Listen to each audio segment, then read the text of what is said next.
Oke, bismillah. Assalamualaikum warahmatullahi wabarakatuh.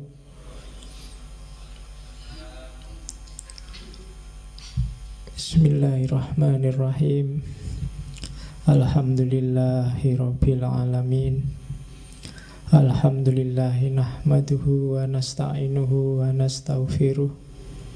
Wa na'udzu billahi min syururi anfusina wa min sayyiati a'malina. May yahdihillahu fala mudhillalah wa may yudlilhu fala hadiyalah. Allahumma sholli wa sallim wa barik ala habibina wa syafi'ina sayyidina wa maulana Muhammadin wa ala alihi wa ashabihi wa ala kulli man ittaba'a huda. Amma ba'du. Bismillah. Kita lanjutkan ngaji filsafat kita. Alhamdulillah, ternyata ngaji kita, masjid kita sudah dianggap penting. Jadi perlu Facebooknya diblokir. Ada orang yang menyempatkan diri, berarti kan dianggap penting dirimu sekarang. Alhamdulillah ya. Dan tidak masalah sama sekali bagi kita. Malah kalau saya ngaji itu tidak usah diumumkan. Pokoknya Rebo malam Kamis ngaji. Kalau ada pengumuman itu mungkin ada kemungkinan kosong. Jadi justru pengumuman itu untuk mengumumkan kosong, bukan mengumumkan ada ngaji. Jadi teori dasarnya adalah pokoknya Rebo malam Kamis ngaji. Tidak harus nunggu pengumuman. Seandainya mau kosong, baru ada pengumuman. Biar kamu nggak kaget, biar nggak usah capek-capek kesini. Jadi teori awalnya itu aja. Ada Facebook atau ndak ada WA atau ndak ada, pokoknya Rebo malam Kamis ngaji. Kecuali diumumkan kosong. Nah, gitu aja, lebih simpel. Syukur-syukur Facebooknya bisa sembuh. Atau ya ikut aja di WA tadi yang ditawarkan takmir. Ya kan bisa untuk diskusi, bisa untuk ngobrol. Tapi urusan jadwal ngaji pokoknya kita sepakati aja malam Kamis. Pengajian Rebo malam Kamis. Nah, boleh disingkat pengajian remek. Nah ya remek, saya ngaji kesel kabeh. Sejak pagi sudah capek. Oke, bismillah. Malam ini tema kita adalah kebahagiaan, happiness, sa'adah. Masih di lingkup itu. Sebenarnya tema bulan ini saya ambil secara insting aja. Ternyata memang hari kebahagiaan internasional itu tanggal 20 Maret. Jadi pas. Itu janjinya ya tidak sengaja, mungkin ya memang sudah takdirnya begitu. Jadi pas kita ngomong kebahagiaan, sebenarnya kita ada di bulan kebahagiaan internasional. Oke, malam ini kita masih di dunia muslim setelah minggu lalu ketemu Al-Farabi. Hari ini kita ketemu Ghazali, tokoh besar Islam Sunni. Kalau katanya Zweimer yang orientalis Jerman itu, 4 tokoh besarnya Sunni yang paling berpengaruh itu yang pertama Nabi Muhammad, yang kedua ya orientalisan itu Nabi Muhammad dijajar sama yang lain. Nabi Muhammad, yang kedua Bukhari, yang ketiga Asy'ari, dan yang keempat Ghazali. Tidak mungkin kalian nggak pernah dengar nama Ghazali. Zaman saya dulu kuliah S1, kalau mahasiswa sudah sumpek nyari judul, pelarian terakhir Ghazali. Karena bahannya banyak, terjemahannya banyak. Tinggal milih yang belum apa. Ada zuhud menurut Ghazali, sabar menurut Ghazali. Pokoknya semua kabeh nurut sama Ghazali. Nggak ada yang nggak nurut. Itu kan sama kayak mahasiswa tafsir, isinya selalu nurut Al-Quran. Sabar dalam Al-Quran, zuhud dalam Al-Quran, pokoknya selalu dalam Al-Quran. Oke, gula dalam Al-Quran. Ya, akhirnya dirubung semut Qurannya. Oh, ada gula kok dalam Al-Quran. Oke. Saya tidak tahu yang ada di kepala teman-teman tentang Ghazali apa. Dulu waktu sesi filsafat Islam kita sudah menyinggung sedikit tentang Ghazali. Tokoh yang ilmunya lengkap dalam tradisi kajian Islam. Ya fikih, ya kalam, ya tasawuf, dan termasuk filsafat. Dia juga ahli. Jadi tokoh yang multidisiplin. Multidisiplin itu orang Barat nggak percaya. Bagi orang Barat, manusia itu sak jago-jagone mendalam di ilmu itu ya satu, spesialis. Tapi sejarah membuktikan banyak tokoh yang ilmunya multidisiplin. Tidak kayak orang modern sekarang. Mungkin karena orang modern sekarang banyak kenyamanan-kenyamanan sehingga agak manja. Tapi orang dulu meskipun hanya bekalnya tinta yang dicelup, lampu yang tidak terlalu terang, tapi karyanya luar biasa, ratusan. Kita sekarang yang fasilitasnya luar biasa, pengen kitab apa tinggal download. Tapi kan akhirnya kita jadi manja. Zaman dulu para ulama nyari satu hadis saja bisa jalan berbulan-bulan. Kamu download Maktabah Samilah itu dapat ribuan hadis langsung, tapi dibuka aja enggak. Oh, itu menurut saya kemanjaan postmodern. Jadi kita jadinya generasi yang tidak tangguh di bidang sains. Padahal dulu sudah mati-matian dicontohkan oleh generasi Islam awal. Ghazali itu kitabnya ratusan, meskipun banyak diantaranya yang lenyap. Seiring dengan surutnya kekhalifahan Islam. Ghazali lahir ketika Baghdad hampir jatuh. Sampai Baghdad jatuh diganti Seljuk. Dan nanti sekitar tahun 1100, saya hafal tahun meninggalnya Ghazali karena mudah diingat, 1111. Kalau lahirnya 1059, jadi meninggalnya masih muda, 52 tahun. Tapi karyanya luar biasa. Ghazali salah satu tokoh intelektual muslim yang menurut saya normal. Normal dalam arti dia ndak ada aneh-aneh. Kalau benar ya dibilang benar, ndak bikin aliran aneh-aneh, ndak bikin pikiran yang kontroversi.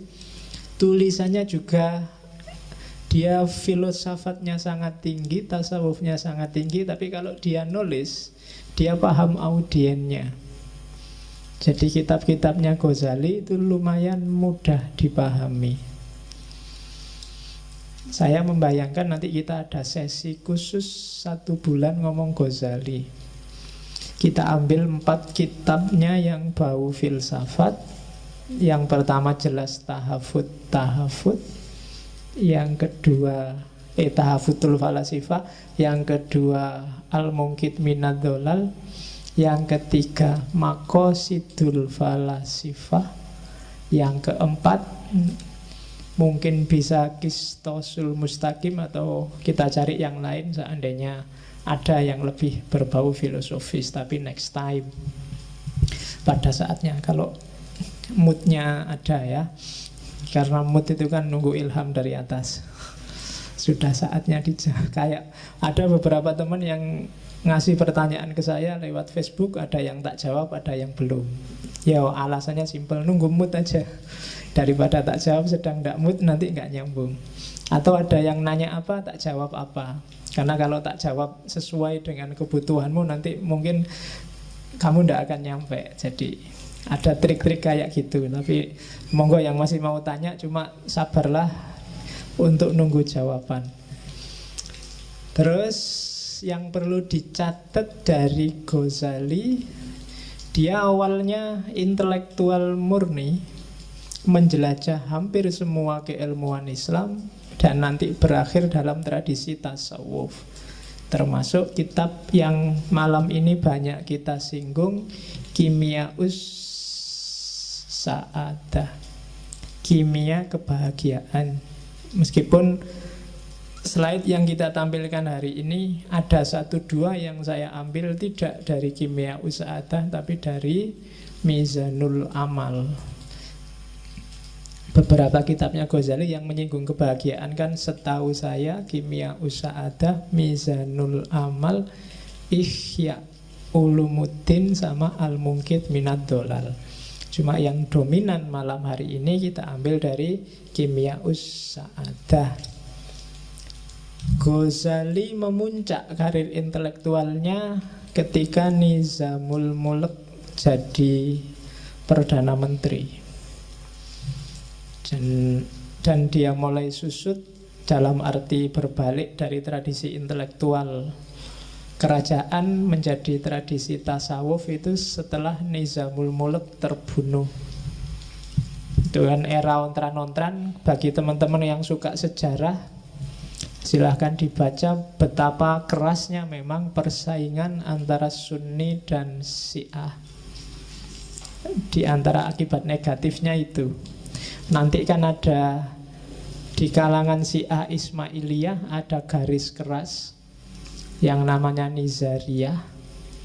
Di kalangan Nizariyah ini muncul satu sekte luar biasa yang isinya banyak pembunuh berdarah dingin kan, sekte khusus untuk yang dimanfaatkan untuk politik, tapi sebenarnya ini sekte bawah tanah, semacam mafia zaman itu, namanya Hassasiniyah. Ketuanya namanya Hasan bin Sabah. Dan jangan salah, istilah dalam bahasa Inggris assassin, pembunuh, itu dari situ sebenarnya. Nah, ya, kalau di game itu nanti diadaptasi jadi game namanya Assassin's Creed. Kalau di film mungkin kalian ada yang maniak game itu. Ya, di film kalian lihatlah Prince of Persia. Di situ ada. Ya, sekali-kali nonton film lah. Kamu jangan ngaji kitab terus.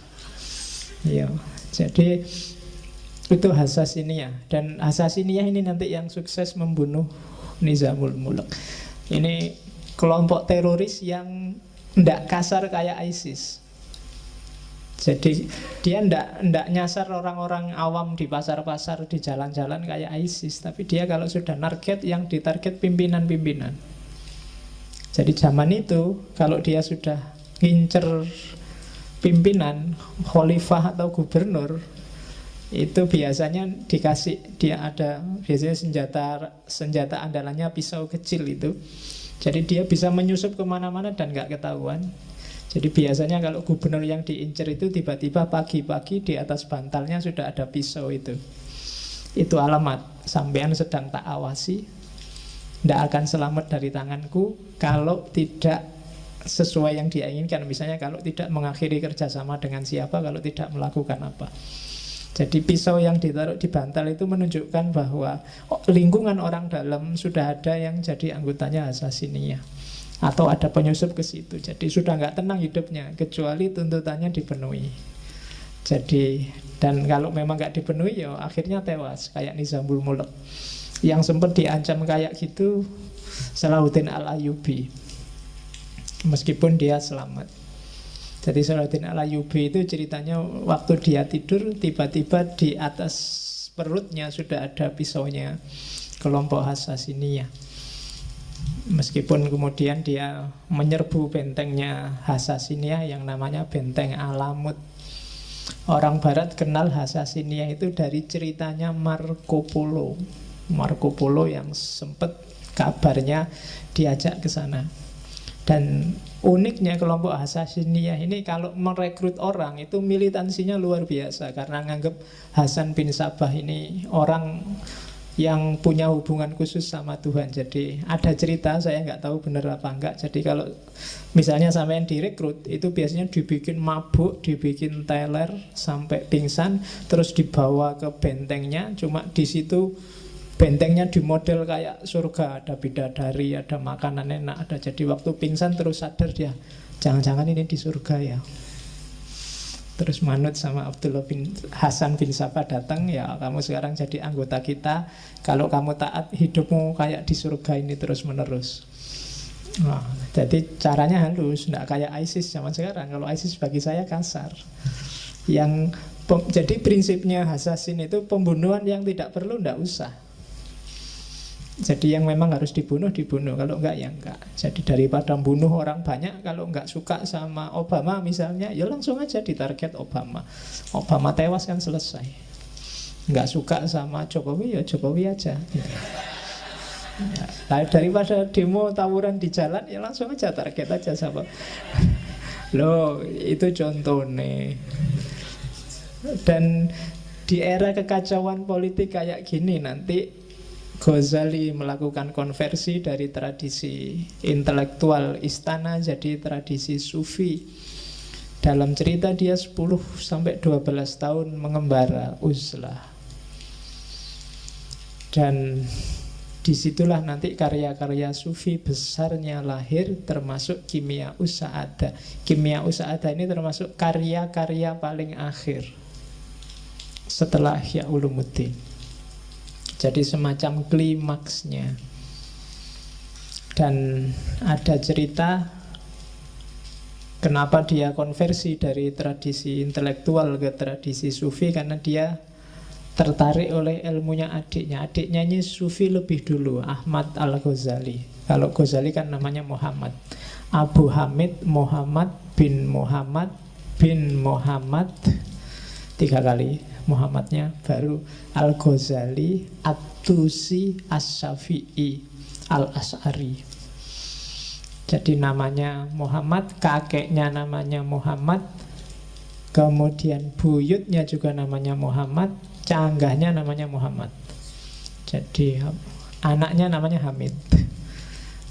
At-Tusi karena lahir di Tus, fikihnya Syafi'i, kalamnya As'ari. Jadi namanya banyak. Kalian juga boleh gitu bikin nama yang panjang gitu. Oke. Ya. Meninggal tahun 1511. Dan ya karena dia sufi, jadi sudah mengerti, kalau bahasa sufinya ngerti alamul ghaib wasyahadah. Kabarnya sebelum meninggal dia ngerti kalau mau meninggal. Jadi satu pagi di satu subuh, setelah sholat subuh, terus tanya ke adiknya, ini hari apa? Hari Senin.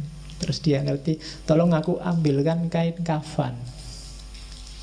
Diambilkan kain kafan, terus kain kafannya dicium, terus duduk selonjor, kakinya diselonjorkan sambil semacam orang nunggu waktu. Jadi yang intinya, aku siap dipanggil hari ini, selamat datang malaikat maut, kutunggu kedatanganmu. Ya, dari sambil selonjor pagi-pagi dia ngerti itu. Terus konon ada yang tanya, Syekh, mbok saya dikasih wasiat terakhir. Kalimatnya hanya satu, kamu harus ikhlas. Yang lain, kamu harus ikhlas. Bolak-balik ngomong kamu harus ikhlas. Terus meninggal dengan kain kafan yang sudah siap, apa-apanya siap. Jadi tinggal langsung berangkat.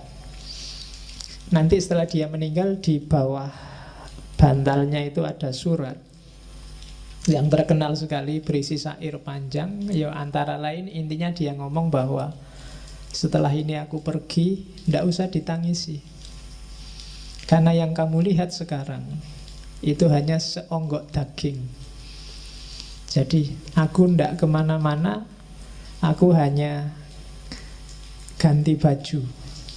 Jadi rohku bersatu dengan hakikatnya, dan jiwaku bukan yang kamu lihat itu. Ghazali bukan yang kamu lihat itu. Yang kamu lihat itu hanya bajunya kemarin. Nah itu nanti kamu lihat syair terakhirnya Ghazali, terkenal sekali. Oke.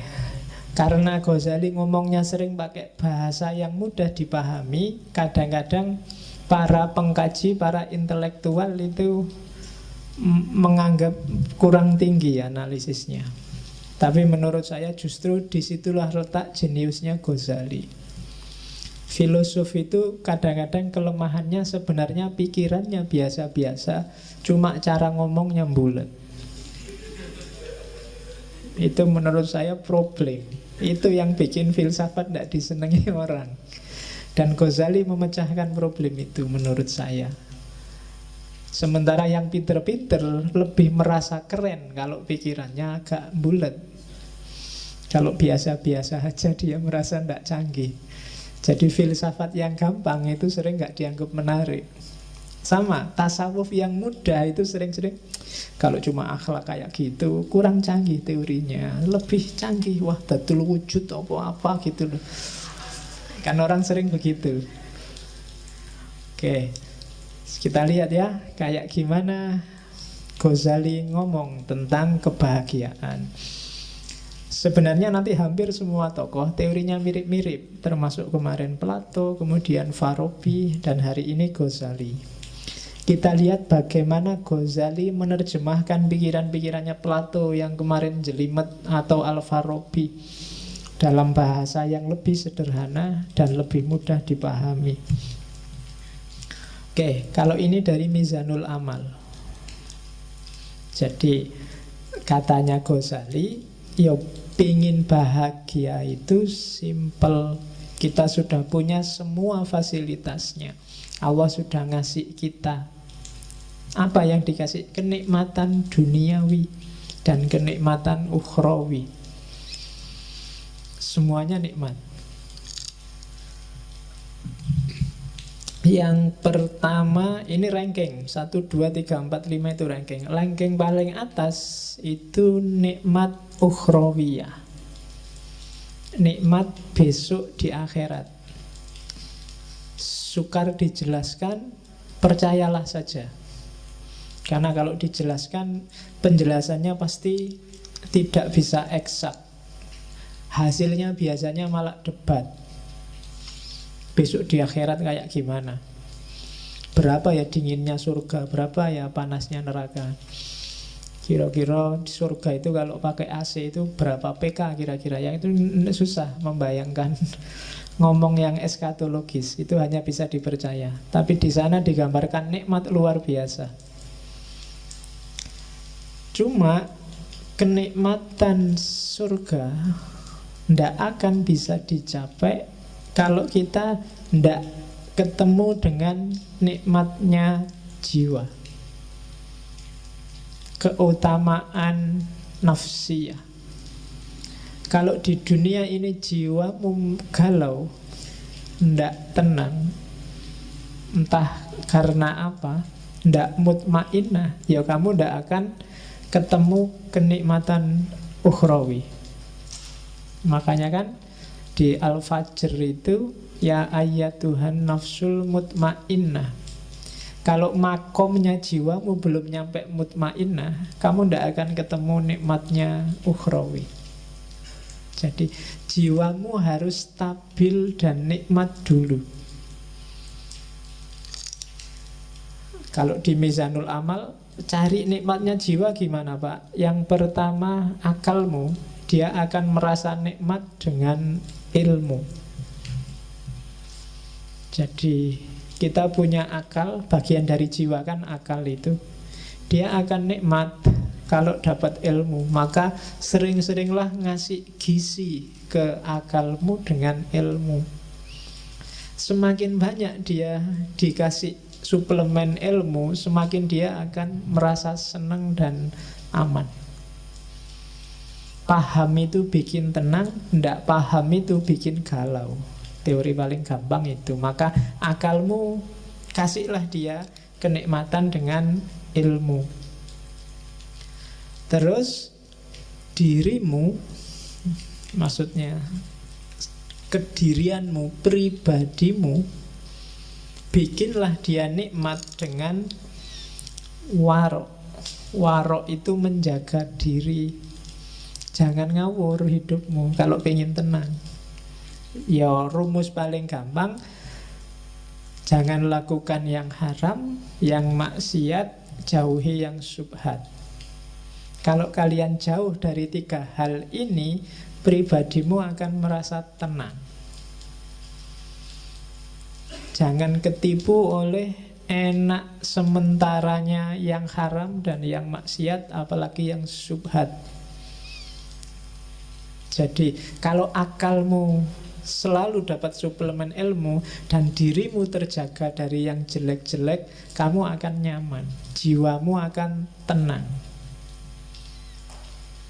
Terus yang ketiga, meskipun begitu, kamu juga harus memanjakan jiwamu dengan kesungguhan dan keberanian. Hiduplah yang serius, hiduplah yang punya cita-cita, punya target, dan berani.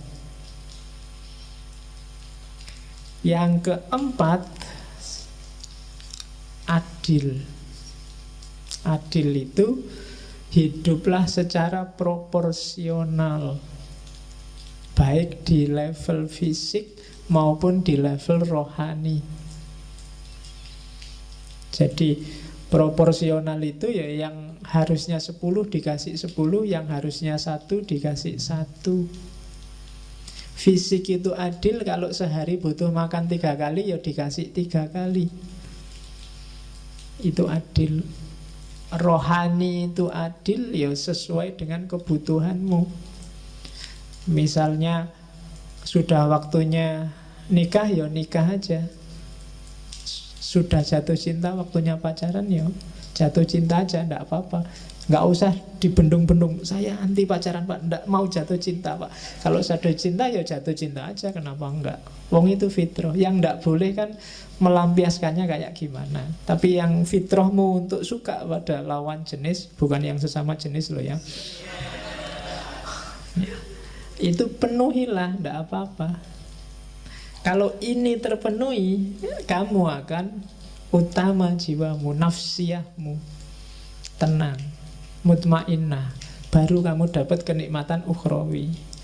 Cuma syaratnya tidak akan sempurna jiwamu tenang kalau badaniahmu tidak sempurna. Ya kayak tadi loh, kalau fisiknya tidak adil, waktunya ada makannya kamu puasa terus, harusnya ada tidurnya kamu pakai melek terus, jiwamu juga tidak akan tenang, tidak akan mutmainnah. Harusnya kamu kawin malah bisa 4 kok malah tidak kawin-kawin, itu tidak mutmainnah. Harus dibikin tenang. Karena nafsu itu kalau tidak kamu tenangkan, lama-lama dia akan meledak. Karena dia nuntut terus disuruh bungkem, nuntut terus disuruh bungkem. Pada saatnya dia akan menyusahkanmu. Sama kan kadang-kadang santri itu waktu di pondok tidak boleh lihat TV, tidak boleh baca koran, tidak boleh bawa HP, tidak boleh itu. Begitu keluar dari pondok kuliah, dia yang pertama nyari pacar. Karena kemarin nggak boleh apa-apa, sekarang kumat. Ya, jadi ndak, badaniahnya beres dulu. Kalau badaniahnya nggak beres, jiwamu ndak akan beres. Kaya dulu, punya istri dulu, pinter dulu, fasilitas dulu, baru jiwanya bisa tenang. Jadi badaniah. Kalau rumusannya Ghazali, paling gampang untuk ngecek apakah badaniahmu sudah nikmat, sudah bahagia, yaitu yang pertama sehat, yang kedua kuat. Sehat itu kan berarti fit. Apa ada sehat yang tidak kuat? Ya banyak. Saya sehat Pak, cuma tidak terlalu kuat. Olahraga biar kuat, ya kan? Tidak cukup sehat tapi juga harus kuat. Yang ketiga elok. Elok itu cakep. Jangan khawatir, setiap orang cakep sesuai perspektifnya masing-masing. Tidak apa-apa. Ya, kamu semua orang cakep. Jangan khawatir. Bahagialah. Kalau enggak, kamu tidak akan bahagia jiwamu. Kalau kamu tiap hari aku kok jelek, itu tidak akan bahagia hidupmu. Wis anggap aja cakep wis, tau, cok khawatir. Payu. Ya. Itu kan kamu mikir, jangan-jangan ada yang gelisah, Pak, apa ada yang mau besok sama saya, Pak? Pak, pasti ada. Asal standarmu jangan tinggi-tinggi.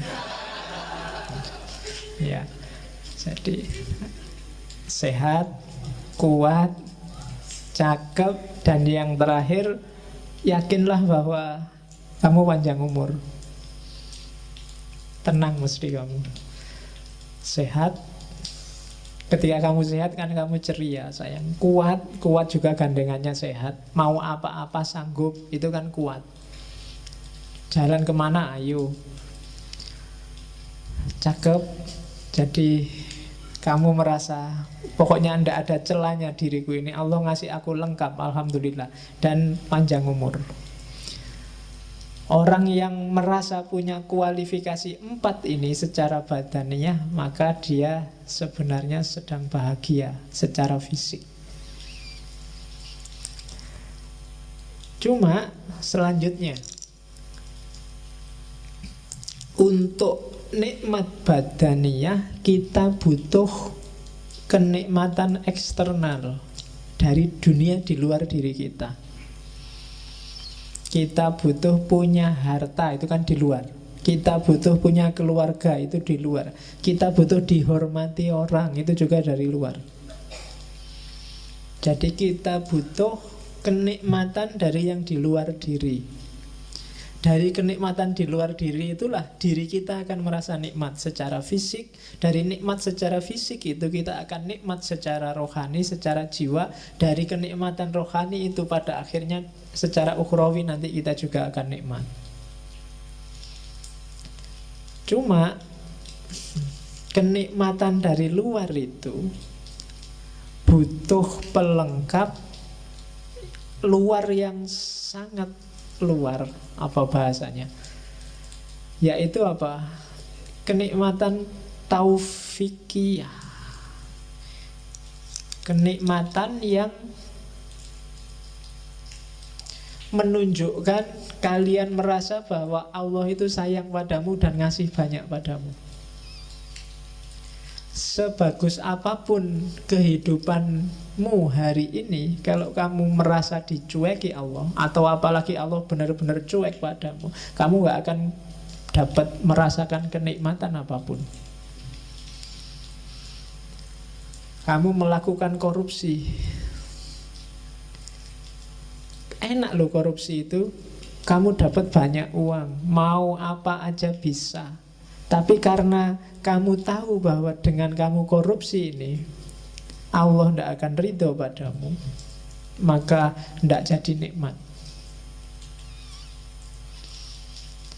Kamu nyontek ujian, enak kan? Nyontek itu nggak perlu capek-capek belajar, bisa langsung jawab. Dan bener lagi, dan bagus lagi. Dosen ini sampai heran, ini kuliah tidak pernah masuk,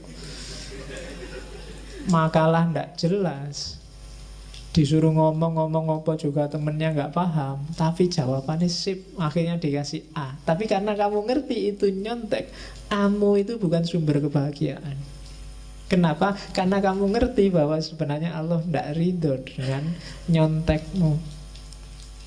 Maka dasar dari semua kenikmatan tadi adalah keutamaan taufiki. Dapat hidayah, dapat inayah, dapat petunjuk, rusd, dan seterusnya. Jadi pertama-tama yakinlah bahwa Allah ridho padamu. Setelah itu carilah bekal yang kamu butuhkan untuk nikmat, untuk bahagia. Nyari harta, nyari kehormatan, nyari status, cari tidak apa-apa, itu sumber kehormatan. Kalau itu sudah dapat, maka kamu akan dapat kenikmatan duniawi, kenikmatan badaniyah. Dengan bekal kenikmatan badaniyah ini, jiwamu juga akan nikmat, bahagia, akan tenang. Ketika jiwamu bahagia, insya Allah besok akhiratmu bahagia. Bandingkan dengan orang yang sejak awal sudah tidak dapat ridhonya Allah, maka kenikmatan eksternal tadi akan jadi sumber bencana. kenikmatan badaniahnya akan disetir oleh nafsunya, maka jiwanya nggak akan jadi tenang. Dan di akhirat juga otomatis kacau. Jadi rumus pertama bahagia adalah pastikan bahwa menurutmu yang kamu lakukan itu diridhoi oleh Allah. Oke, setelah itu baru mikir nyari uang di mana, nyari kerja di mana, nyari istri di mana. Kalau sudah dapat kekayaan, dapat status, dapat kerja, itu kan nikmat. Hasilnya semua itu kenikmatan badaniahmu. Kamu jadi sehat, kamu jadi kuat, kamu jadi elok, kamu jadi tampan. Kemarin gak punya duit, beli sampo sama sabun aja. Nah kan, kalau duitnya banyak kan sekarang santai, beli parfum, beli make up, malah bisa. Kalau itu sudah terpenuhi kan jiwamu kan tenang. Dan setelah jiwamu tenang, kamu nambah lagi menyempurnakan jiwamu, misalnya dengan cari ilmu, dengan memelihara diri dan seterusnya. Maka ketika kamu meninggal, kamu akan mutmainnah dan kamu akan dapat kebahagiaan ukhrawi. Oke, dasar teori awal itu. Teori kedua, man arofa nafsahu arofa robbahu. Kunci kebahagiaan, katanya Ghazali, kenal dirimu. Kalau kamu sendiri masih nggak paham siapa kamu, apa maumu, kamu tidak akan bisa bahagia. Sebenarnya ini teori paling gampang.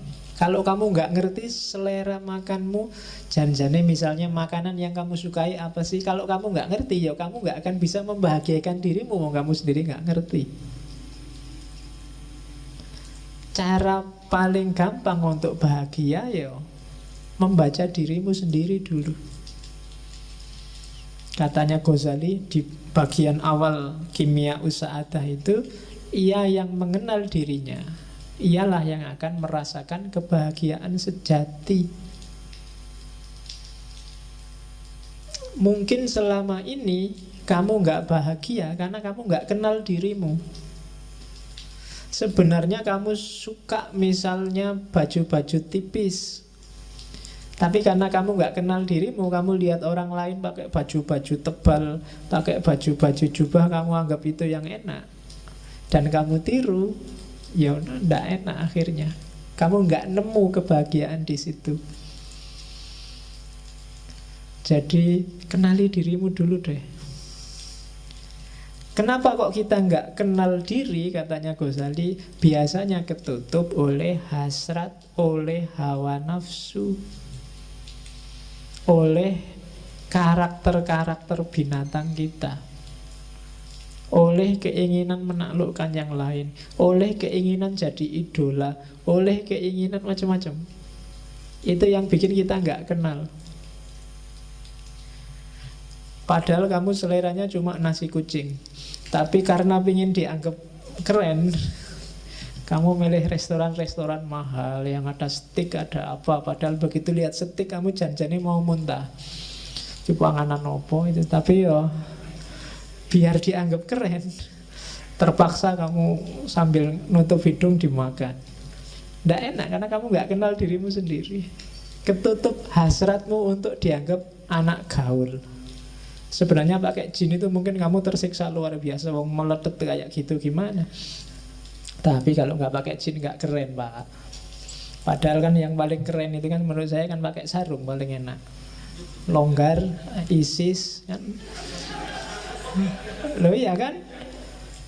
Makainya juga simple, kapanpun dibutuhkan bisa dibuka.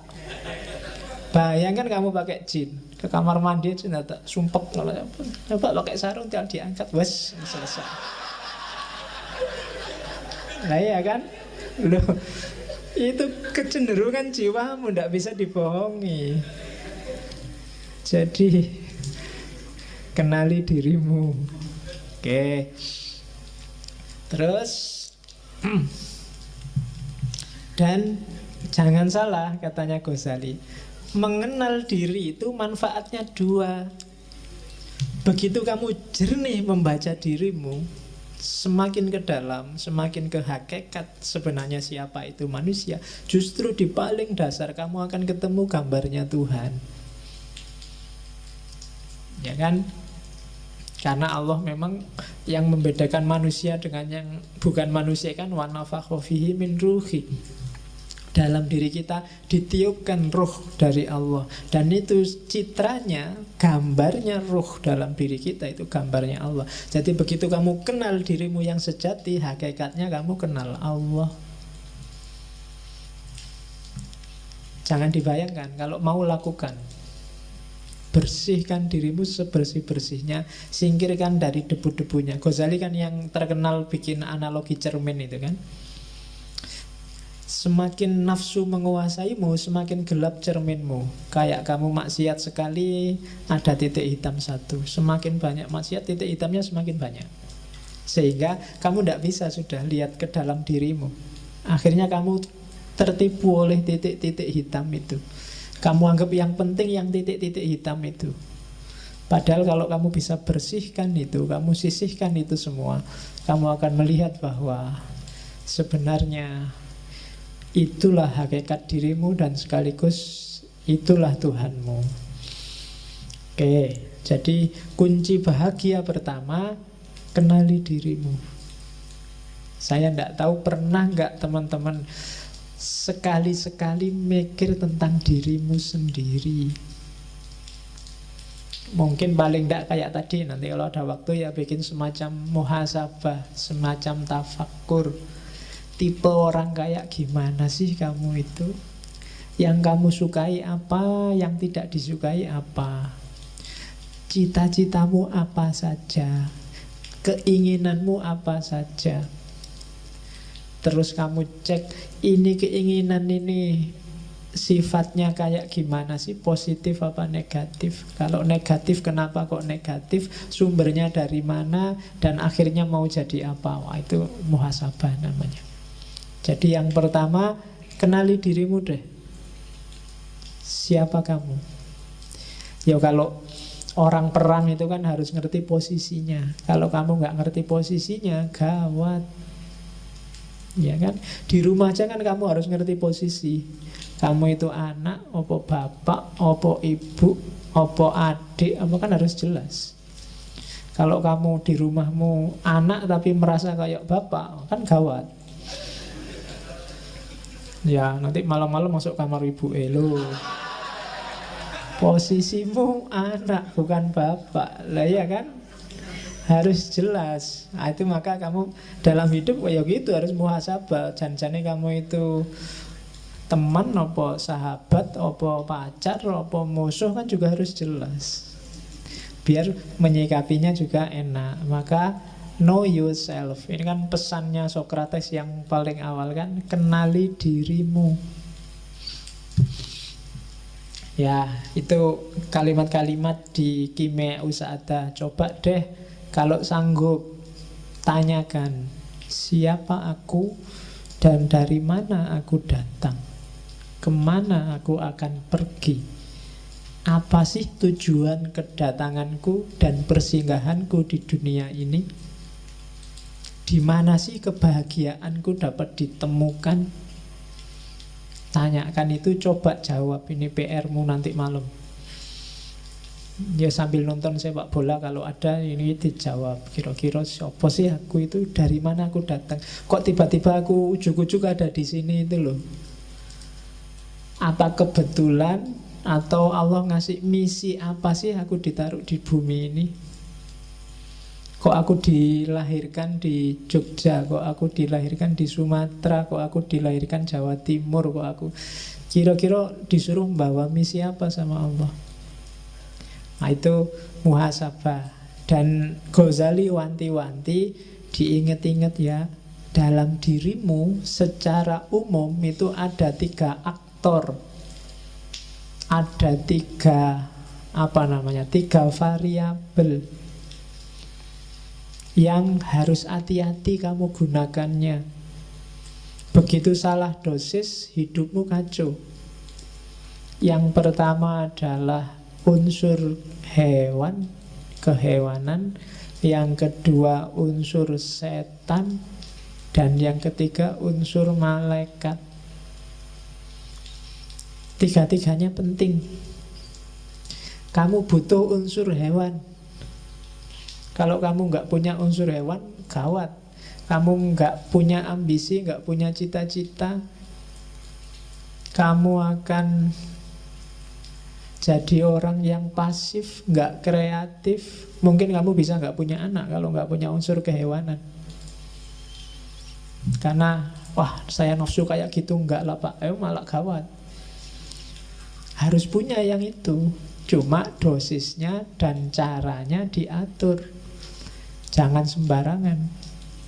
Nah, kalau sembarangan jadi hewan beneran. Jadi bukan lagi manusia yang punya unsur kehewanan, tapi hewan yang punya unsur kemanusiaan. Walik. Jadi harus ada. Setan juga begitu. Belajarlah dari setan apa? Kecerdikannya. Setan itu pinter, cerdik. Nggak gampang loh bisa bohongi orang, ngerayu orang, diplomasi. Itu perlu belajar dari setan. Ya kan? Lu kalau nggak cerdas luar biasa, nggak bisa jadi setan. Kamu bisa mengerayu orang, orangnya punya akal. Manusia kan dikasih bekal akal, dan itu setan ditantang untuk menaklukkan, dan sering sukses. Ya kan? Loh, setan itu kan sering sukses. Kadang-kadang setannya belum ngapa-ngapain itu sudah sukses. Setannya ya geleng-geleng kepala, dan yang menungso belum diapa-apain wis manut. Oke. Dan malaikat, jangan salah, dalam dirimu ada malaikat. Potensi untuk pasrah, tunduk total 100% pada Allah tanpa bantah. Karakter-karakter baik 100%. Cuma malaikat yang murni, tidak ada hewannya, tidak ada setannya. Ya. Jadi tidak manusiawi. Jadi manusia itu mix antara tiga-tiganya. Jadi bukan tiga-tiganya dibuang atau dipilih yang mana, tapi kontrollah tiga-tiganya sesuai dengan dosisnya masing-masing. Kalian harus ngerti dosisnya, ngerti takarannya. Jangan berlebihan. Katanya Ghazali, untuk bisa ngerti takarannya, yang ngontrol harus akal. Kenapa harus akal? Gambarannya kayak kota, katanya Ghazali. Jadi jiwa kita itu adalah kota besar. Rajanya beda sama Farabi kemarin. Rajanya bukan akal, tapi hati. Kolab. Jadi katanya Ghazali, enggak, akal itu bukan rajanya. Akal itu tunduk pada kolab. Suka dan tidak suka, kecenderungan batinmu. Jadi Ghazali melihat manusia itu disetir oleh kecenderungannya. Akal, dalil, argumen, pikiran itu datang belakangan mendukung kecenderungan hatinya. Maka bereskan dulu hatimu. Karena hati itu rajanya. Bukan kayak di Farabi kemarin, akal rajanya. Jadi kamu itu ikut partai apa dulu, baru kamu cari dalil kenapa partaimu itu bagus. Kamu itu jatuh cinta dulu, baru cari argumen kenapa kamu jatuh cinta padanya. Kamu suka dulu, baru nyari alasan kenapa kamu suka. Atau tidak suka dulu, baru nyari alasan kenapa kamu tidak suka. Jadi rajanya adalah hati. Maka kan banyak pengajian-pengajian manajemen kolbu.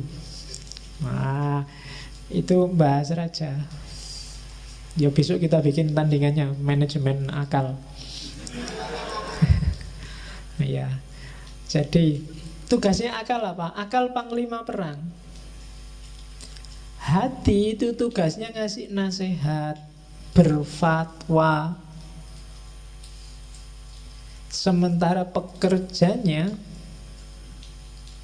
panglimanya di lapangan itu akal. Prajuritnya itu syahwat dan amarah. Jadi dua-duanya ya, yang satu wali kotanya, yang amarah itu polisinya kalau katanya Ghazali. Jadi dalam diri kita itu isinya polisi yang marah-marah, kemudian wali kota yang penuh ambisi, dan panglima yang punya kekuatan ngatur, serta raja yang mengendalikan. Begitu rajanya nggak beres, maka panglimanya juga disuruh ngatur untuk ke arah yang tidak beres.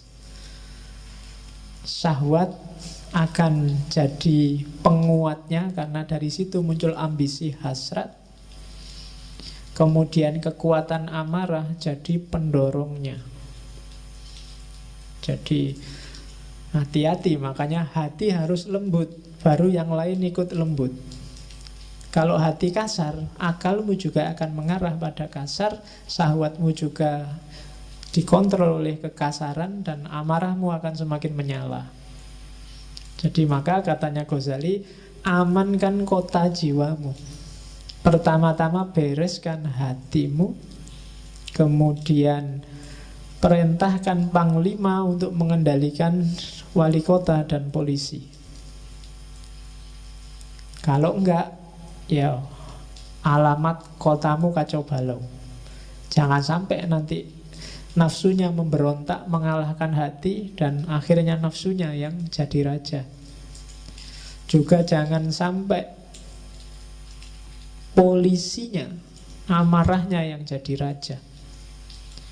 Dan jangan sampai juga akalnya yang jadi raja.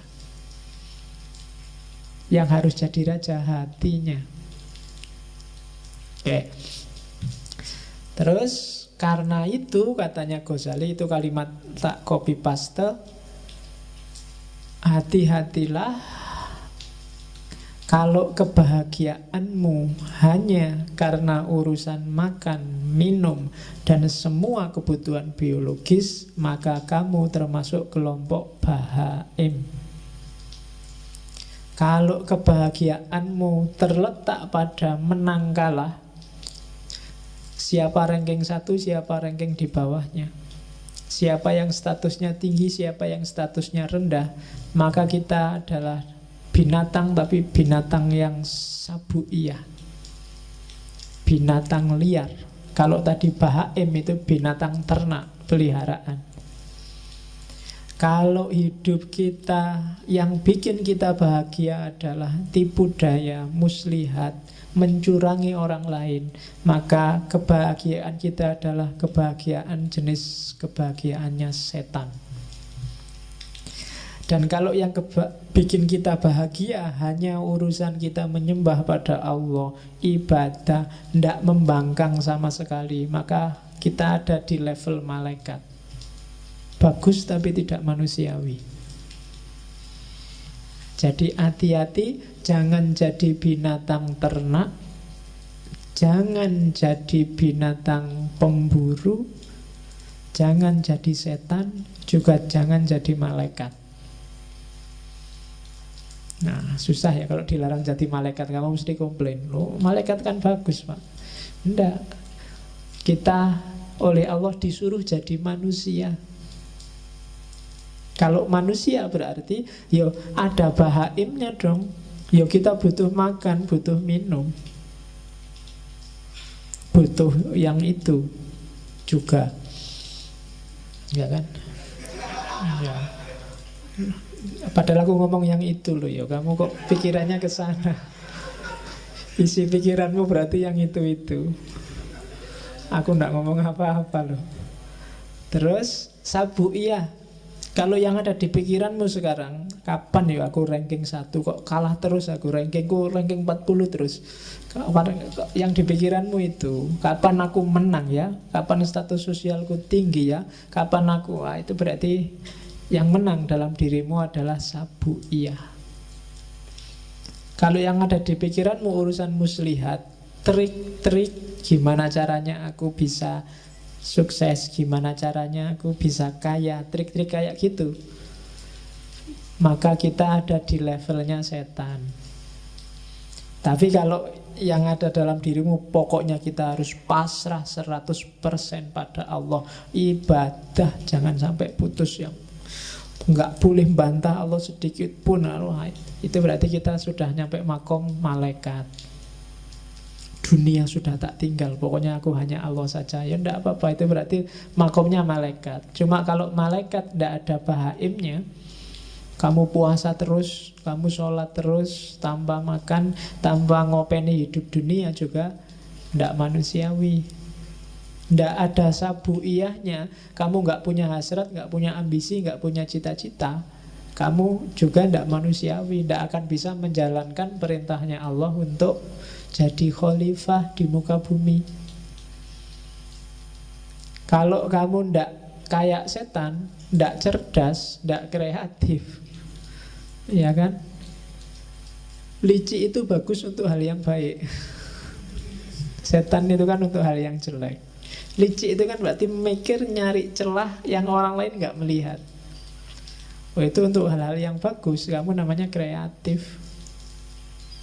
Gitu loh.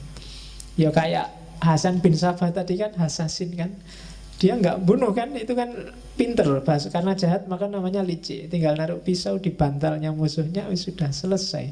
Nggak perlu harus ngebom lah, nggak perlu bom bunuh diri lah, nggak perlu capek-capek. Naruh aja di, kalau ada mobil Jokowi lewat, kamu taruh pisau di kursinya Jokowi, itu selesai. Kalau kamu nggak ditangkap ajudannya loh. Jadi coba hati-hati, dikontrol lagi apa yang bikin kamu bahagia. Kalau yang bikin kamu bahagia luar biasa adalah ketika kamu ranking 1 dan semua temenmu kalah, maka ada sabuiyah yang dominan dalam dirimu. Kalau yang bikin kamu seneng pokoknya punya uang banyak, terus saya bisa makan enak, terus bisa kawin, bisa, itu berarti yang dominan dalam dirimu adalah bahaim. Kalau yang ada di kepalamu hanya gimana caranya saya mengabdi 100% pada Allah, gimana caranya meninggalkan dunia yang tidak penting, maka kamu ada di level malaikat. Oke, itu teori selanjutnya tentang kebahagiaan dari Kimiaus Sa'adah.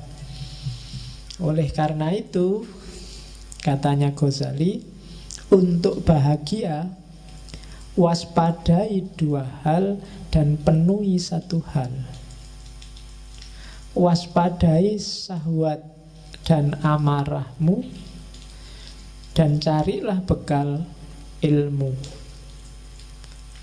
Untuk ngerti semua tadi, untuk bisa kamu muhasabah secara pas dan sesuai, satu-satunya jalan adalah ilmu. Kamu ngerti yang sedang main ini binatang apa malaikat, harus ngerti ilmu. Kalau enggak, ya kamu enggak bisa muhasabah dengan baik. Nah, ini kan ujungnya sebenarnya sama kayak Plato dan Al-Farabi kemarin. Jalan untuk bahagia itu ya ilmu. Dengan ilmu orang bisa melakukan kebaikan. Setelah dia melakukan kebaikan pasti bahagia. Kalau di Ghazali kan dibalik. Karena kalau orang awam ujuk-ujuk disuruh pakai ilmu mesti males. Wah, kok ilmu belajar ya, baca buku ya, mau males duluan. Tapi diawali dari, kamu pengen hidup enak enggak? Ya pengen. Kalau pengen hidup enak, ya kontrol dong nafsumu, amarahmu, nanti kamu bisa bahagia. Caranya gimana? Ya ilmu. Jadi ilmunya di belakang. Kalau orang awam lebih enak ditawari manfaatnya dulu. Kalau ditawari ilmu di depan sudah males. Belajarlah biar kamu pinter. Males, wis tahu mesti. Wis kan dhisik ya ngono. Cuma kalau dibalik, wah, pinterlah. Kalau pinter kamu dapat manfaat gini. Caranya gimana? Ya belajar. Itu kan lebih ringan kalau bagi orang awam. Tapi kalau belum kamu dikasih sholat lah. tahajud. Wah, males ngantuk. Tapi kalau diawali dari, kalau kamu pingin dapat rezeki lancar, istri cantik, apa, sholatlah tahajud. Wah, itu kalau ngerti embel-embelnya di depan, mesti agak semangat di belakang. Nah, ini logika awam, dan Ghazali paham betul ini. Cara dia memainkan cara berpikirnya orang awam. Oke, jadi jalan kebahagiaan yang sejati, katanya Ghazali, kuasai amarah dan syahwat, jalannya pakai kekuasaan ilmu. Dan puncaknya ilmu itu ma'rifatullah, kenal Allah. Kalau sudah ilmunya sudah nyampe ma'rifatullah, semua pasti akan tertib. Kamu akan menemukan kebahagiaan sejati. Ma'rifatullah itu dicapai tidak semata-mata dengan baca buku atau belajar teorinya. Beda sama ilmu yang lain. Tapi ma'rifatullah itu ketemunya harus dengan laku. Tidak bisa kamu ngerti teori jujur, tapi kamu harus benar-benar jujur. Nggak bisa kamu hanya ngerti teori berbakti pada orang tua, tapi kamu harus berbakti benar pada orang tua. Ma'rifatullah ilmu yang jenis itu. Jadi akan kamu peroleh sendiri kalau kamu dekat sama Allah. Jadi, dan untuk dekat sama Allah harus ada laku tertentu. Dan kalau orang yang sudah makrifat itu biasanya otomatis urusan yang lain semuanya beres. Sebelum semua urusan beres, orang tidak akan nyampe makrifat. Nah, itu jalan kebahagiaan. Jadi kuasai amarah, kuasai syahwat lewat ilmu.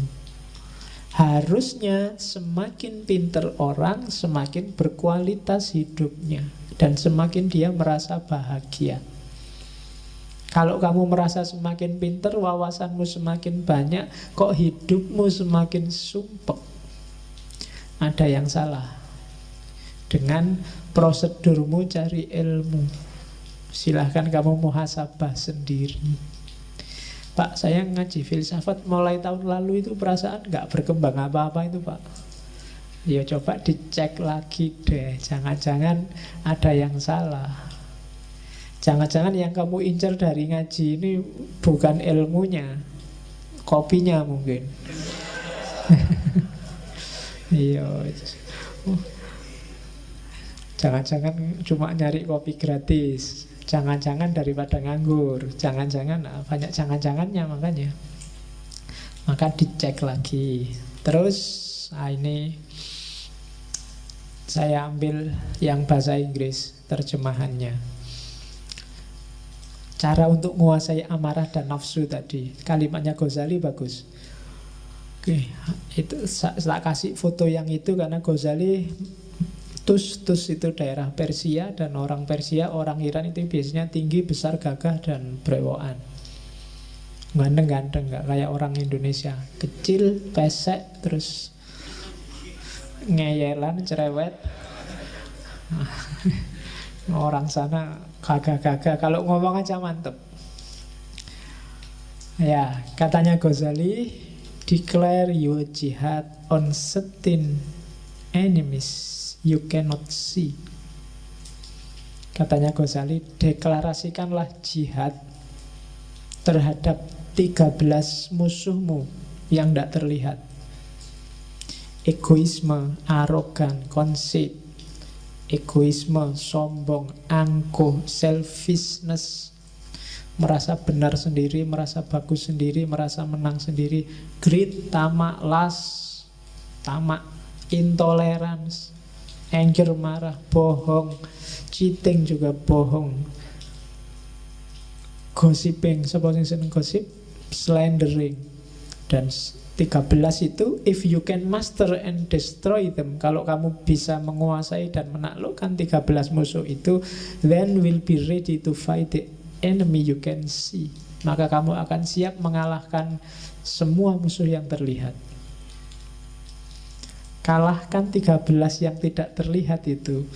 Kalau kamu sudah sukses mengalahkan itu, maka semua musuh yang terlihat akan mudah dikalahkan.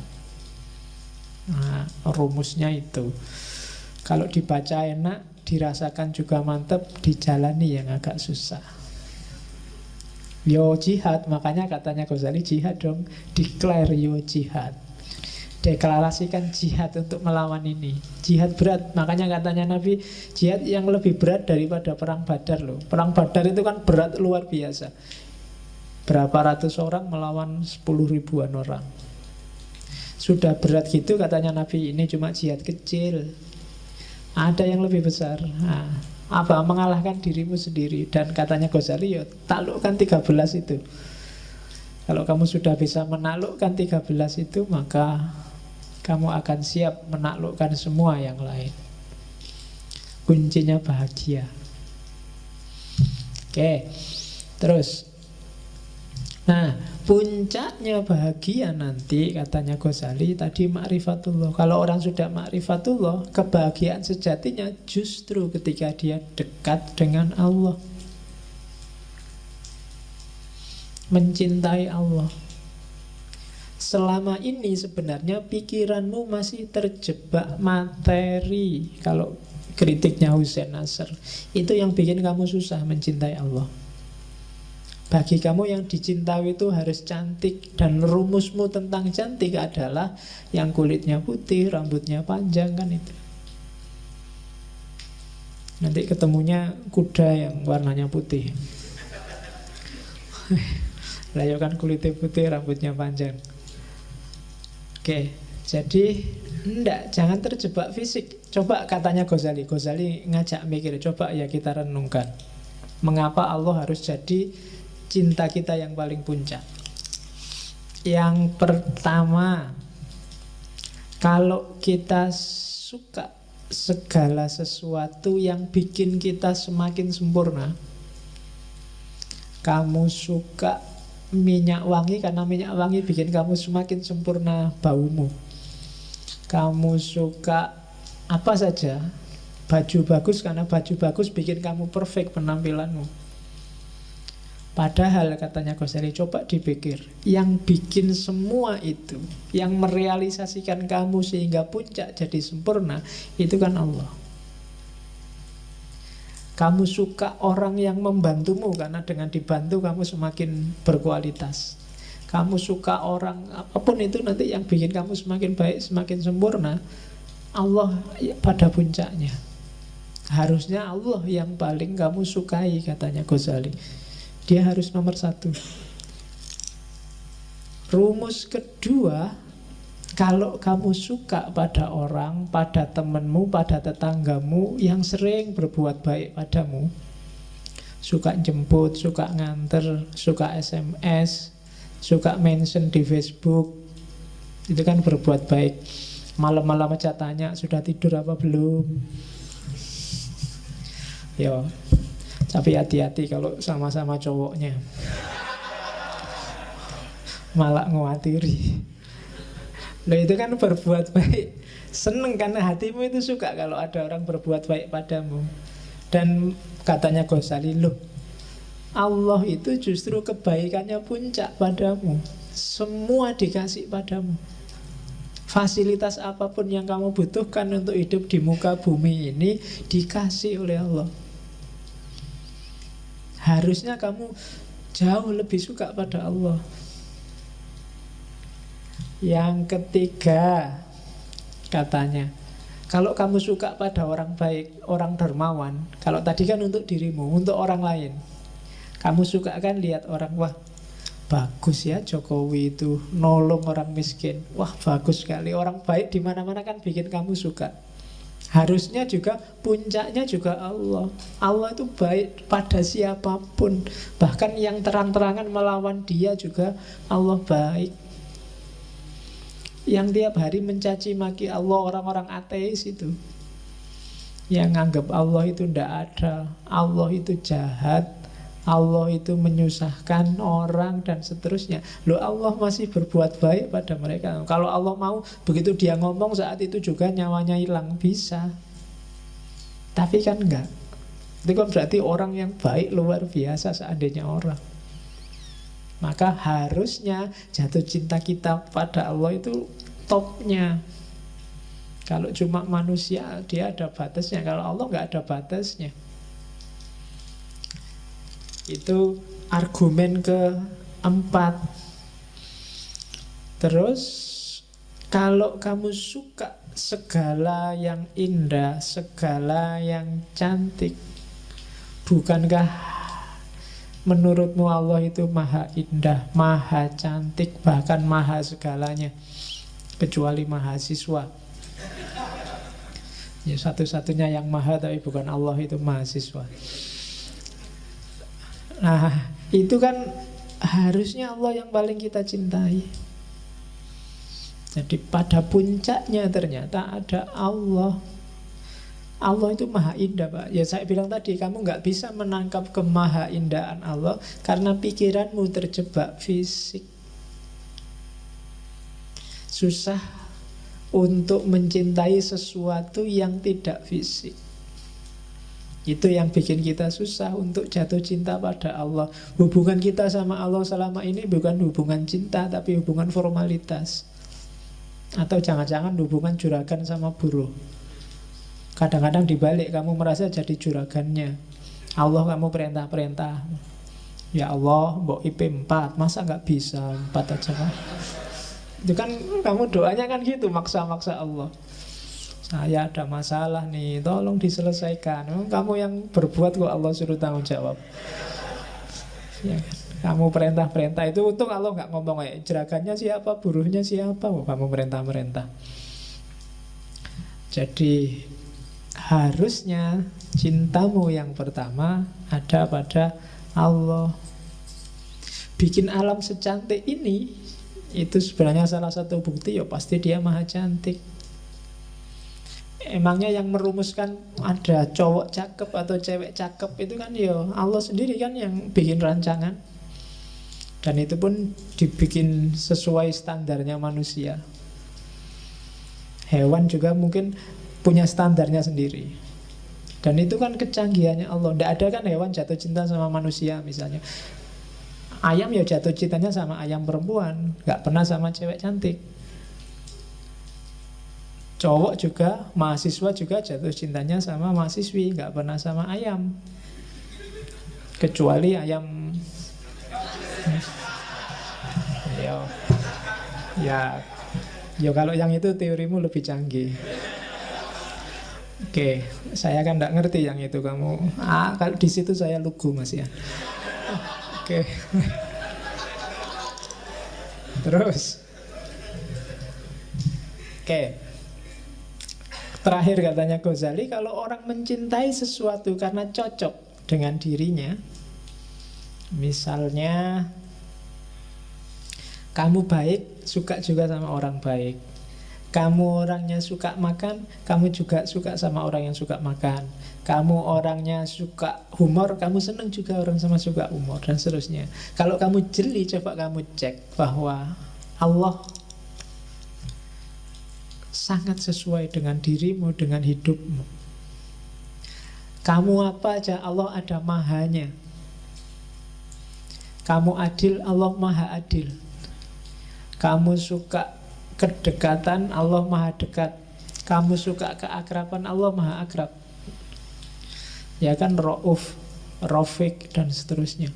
Bahkan kamu suka ketegasan, Allah syadidul iqab pada yang salah. Ada semua, mesti cocok. Makanya para sufi selalu nyuruh kita takholak bi ahlakillah.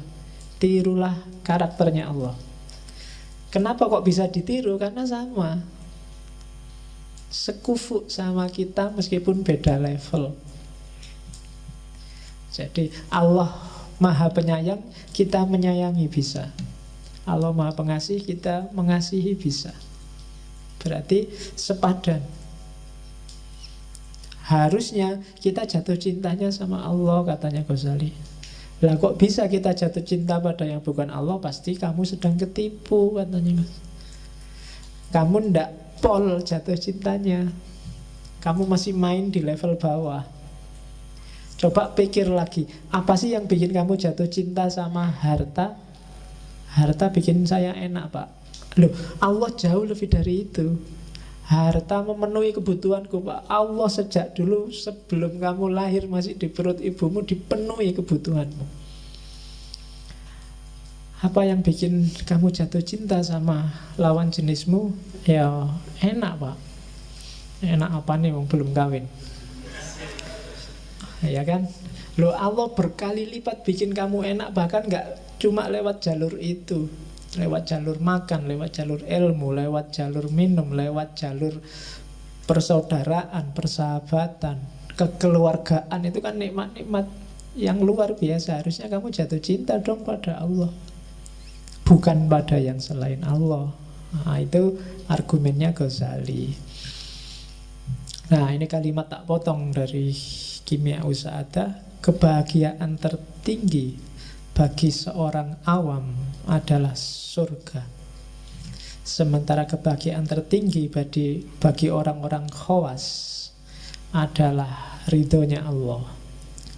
Jadi surga itu iming-iming bagi orang biar dia jalan menuju ridhonya Allah.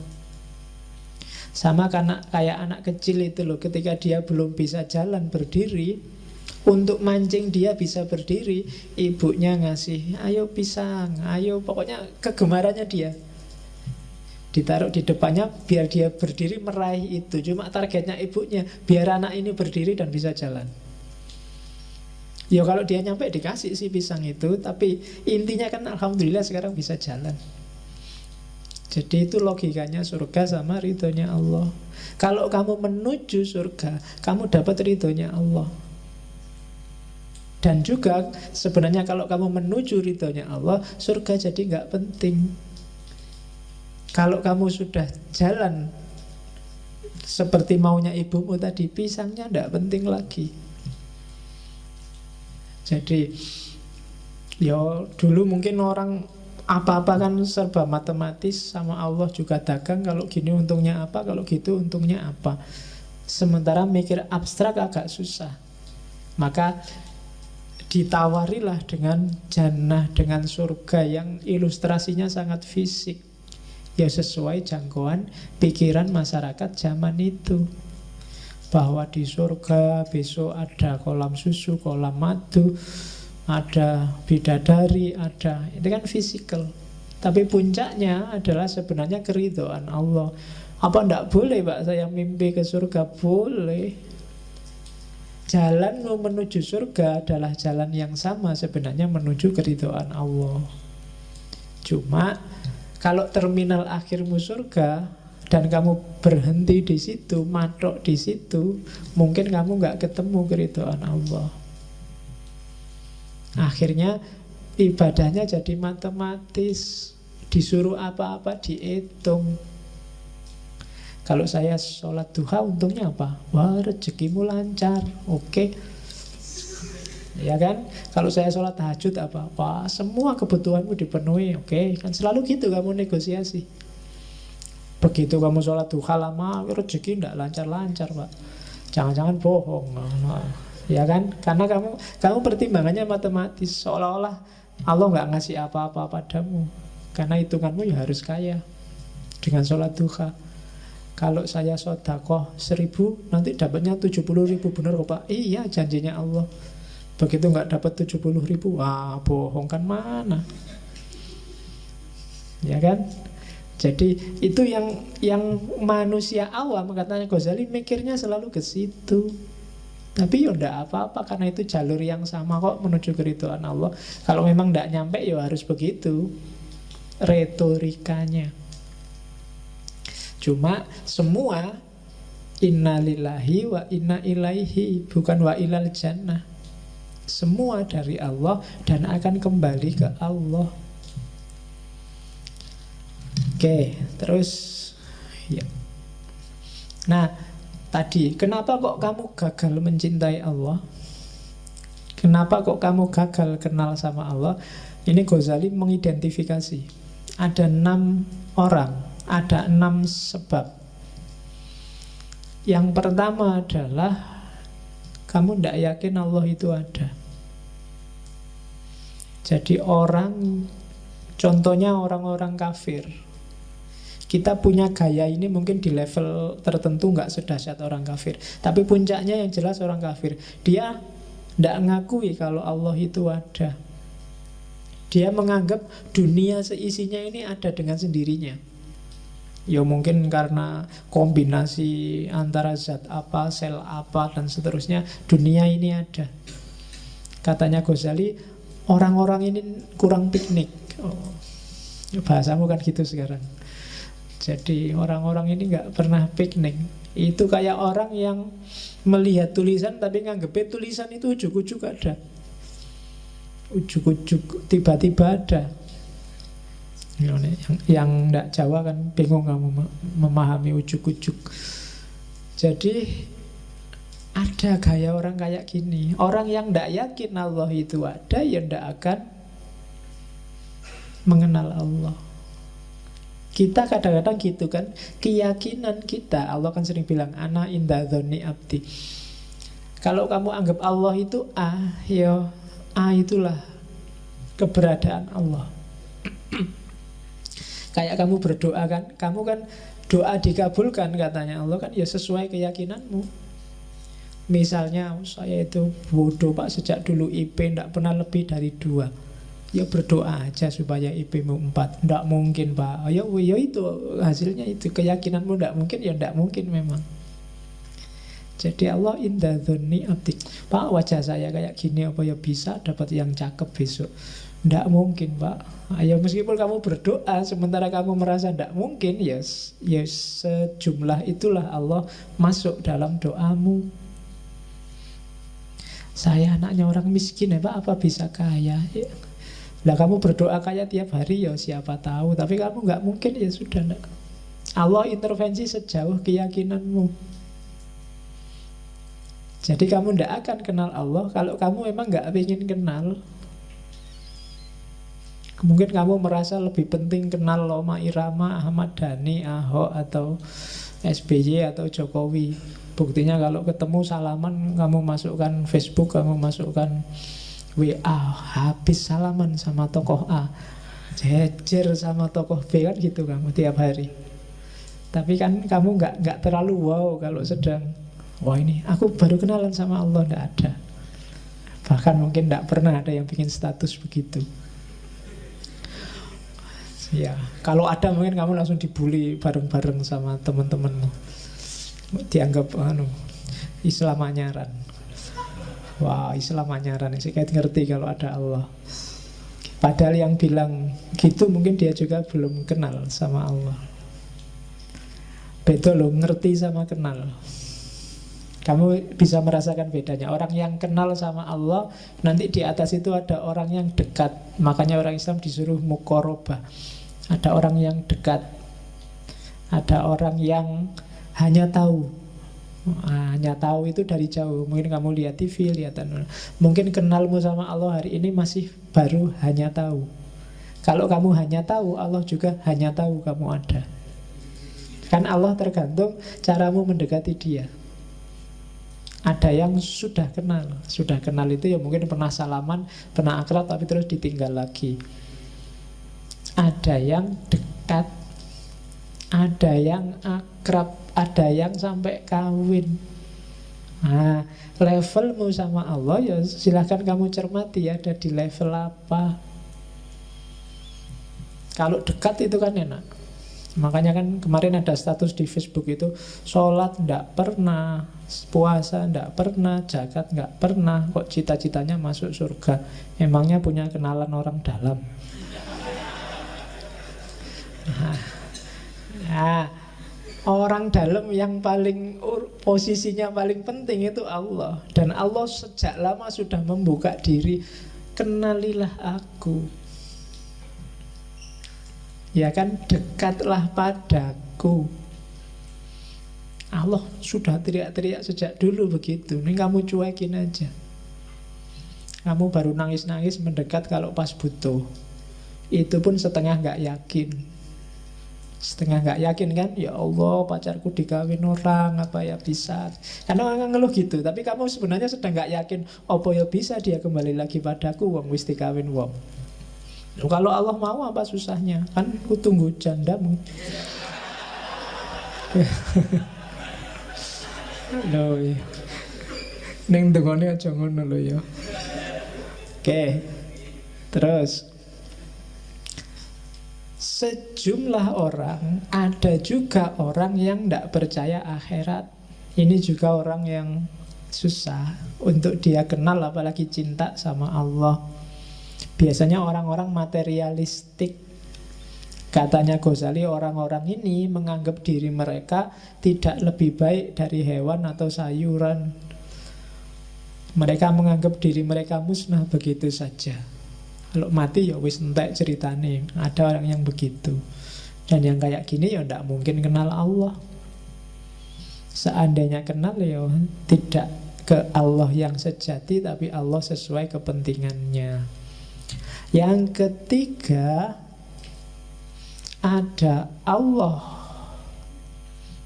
yang dia kenal, cuma dia sakarepe dhewe. Itu orang yang bilang Allah itu tidak butuh kita, tidak butuh sholat kita, tidak butuh puasa kita. Apa sih gunanya puasa kita yang kayak gitu ke Allah, sholat kita yang kayak gitu ke Allah? Sudahlah, biar aja, tidak usah. Yo percaya Allah tapi nggak pakai ibadah-ibadahan lah. Allah emang butuh itu. Yang kayak gini juga tidak akan kenal, tidak akan sampai pada Allah. Jadi ibadah itu, sholat, puasa, zakat, itu katanya Ghazali kayak dokter.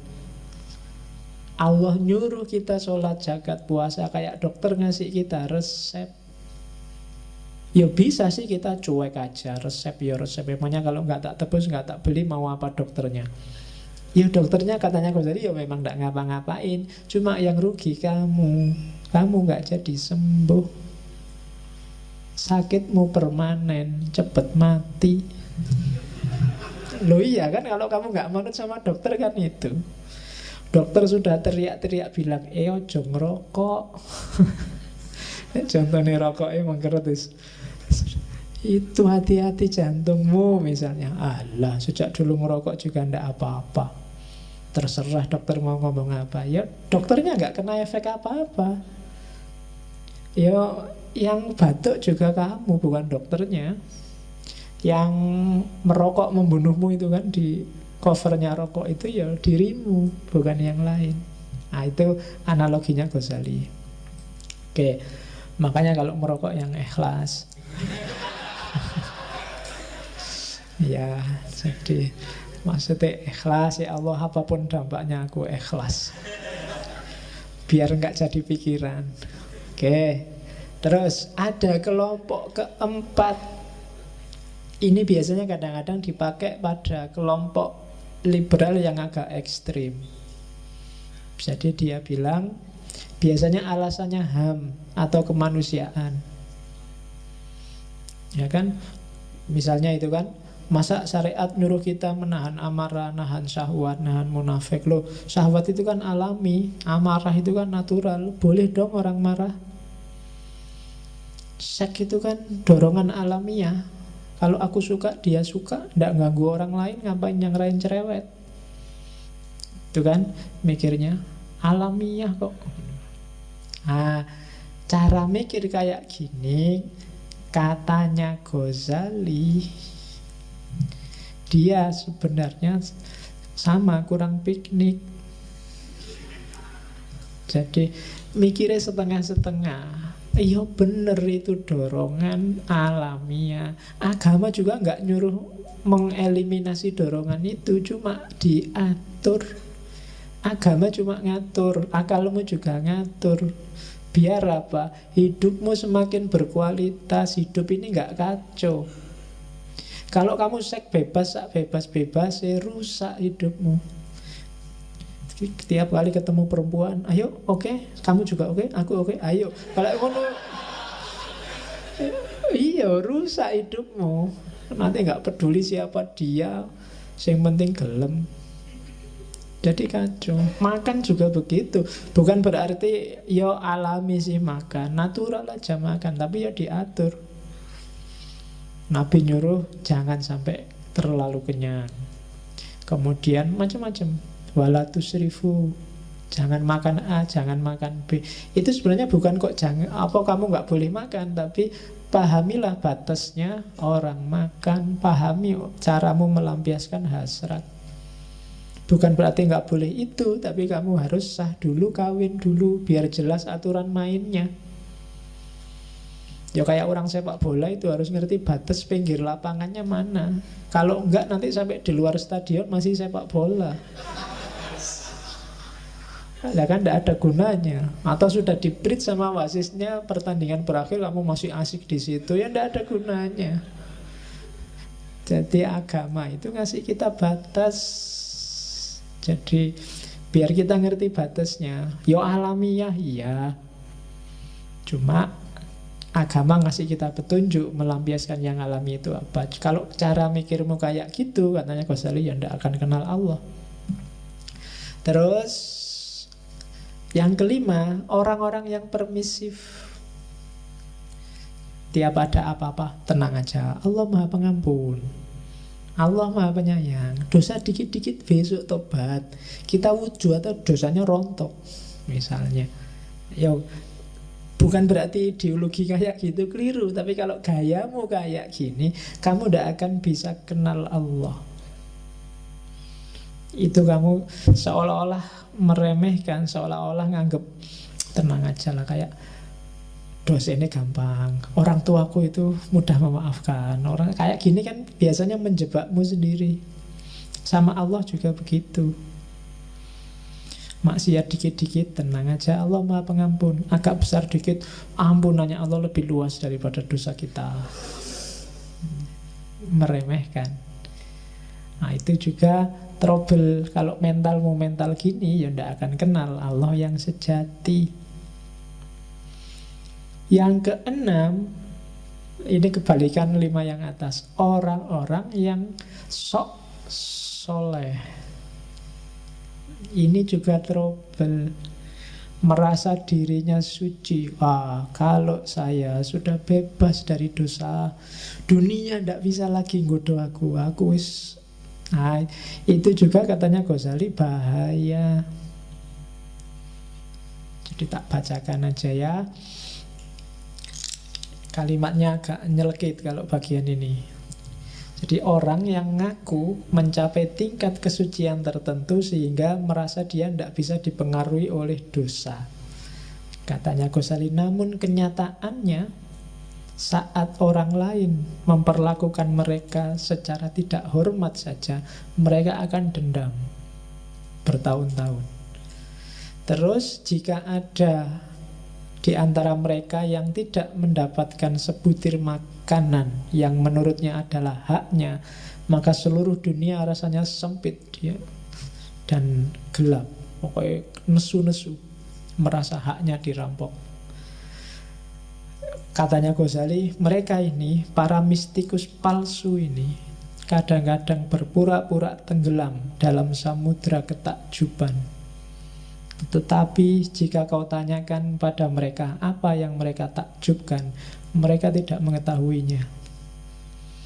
Jadi tiap hari dia merasa, wow, luar biasa Allah itu, luar biasa. Tapi dia wow-nya yang luar biasa. Kalau ditanyain yang diwaukan itu apa sih, tidak tahu. Pokoknya wow aja. Itu juga trouble katanya Ghazali. Ya tidak kenal Allah kalau ya gitu. Kalau bahasa hari ini mungkin lebay. Lebay Allah nggak segitunya kok. Nggak usah kaget kayak baru kenal Allah kemarin. Sudah lama kita kenal Allah, sudah ngerti kita dengan segala kebesarannya. Jadi ketakjuban-ketakjubanmu simpanlah, tidak perlu lebay, karena kuncinya adalah kenalilah Allah. Kalimat yang terakhir itu Ghazali mau bilang, apapun keadaannya, kita adalah hamba dan Allah adalah majikan kita yang maha kuasa. Ini sebenarnya mau ngeritik orang-orang sufi yang berlebihan sampai ke level bahwa manusia dan Tuhan bersatu. Ini juga tidak akan kenal Allah. Kalau jadi satu ya selesai. Kenal itu kan, ini aku, itu kamu, kenalilah aku kenal dirimu. Itu kan kenal namanya. Makrifat itu aku tahu tentang kamu, sesuatu di luar diri kita. Kalau sufi yang agak berlebihan, tasawuf, wahdatul wujud, itikat, hulul, itu bisa menjebak orang bahwa manusia sama dengan Tuhan. Maka di kalimat terakhir Ghazali menegaskan, ketahuilah, ingatlah bahwa yang maha kuasa yang menciptakan, dan kita adalah hamba yang diciptakan. Jadi sederhananya begitu. Tugas kita kenal, paling puncak adalah ma'rifat. Bukan melenyapkan diri kita atau menganggap kita nggak ada, yang ada hanya Allah, atau apalagi kitalah Allah itu. Berarti tidak butuh kenal kalau hakikatnya sama. Oke, itu yang menghalangi orang dari bahagia karena tidak kenal Allah. Kalau orang punya 6 karakter ini, dia tidak akan kenal Allah. Orang yang tidak kenal Allah tidak akan nyampe pada kebahagiaan yang sejati. Terus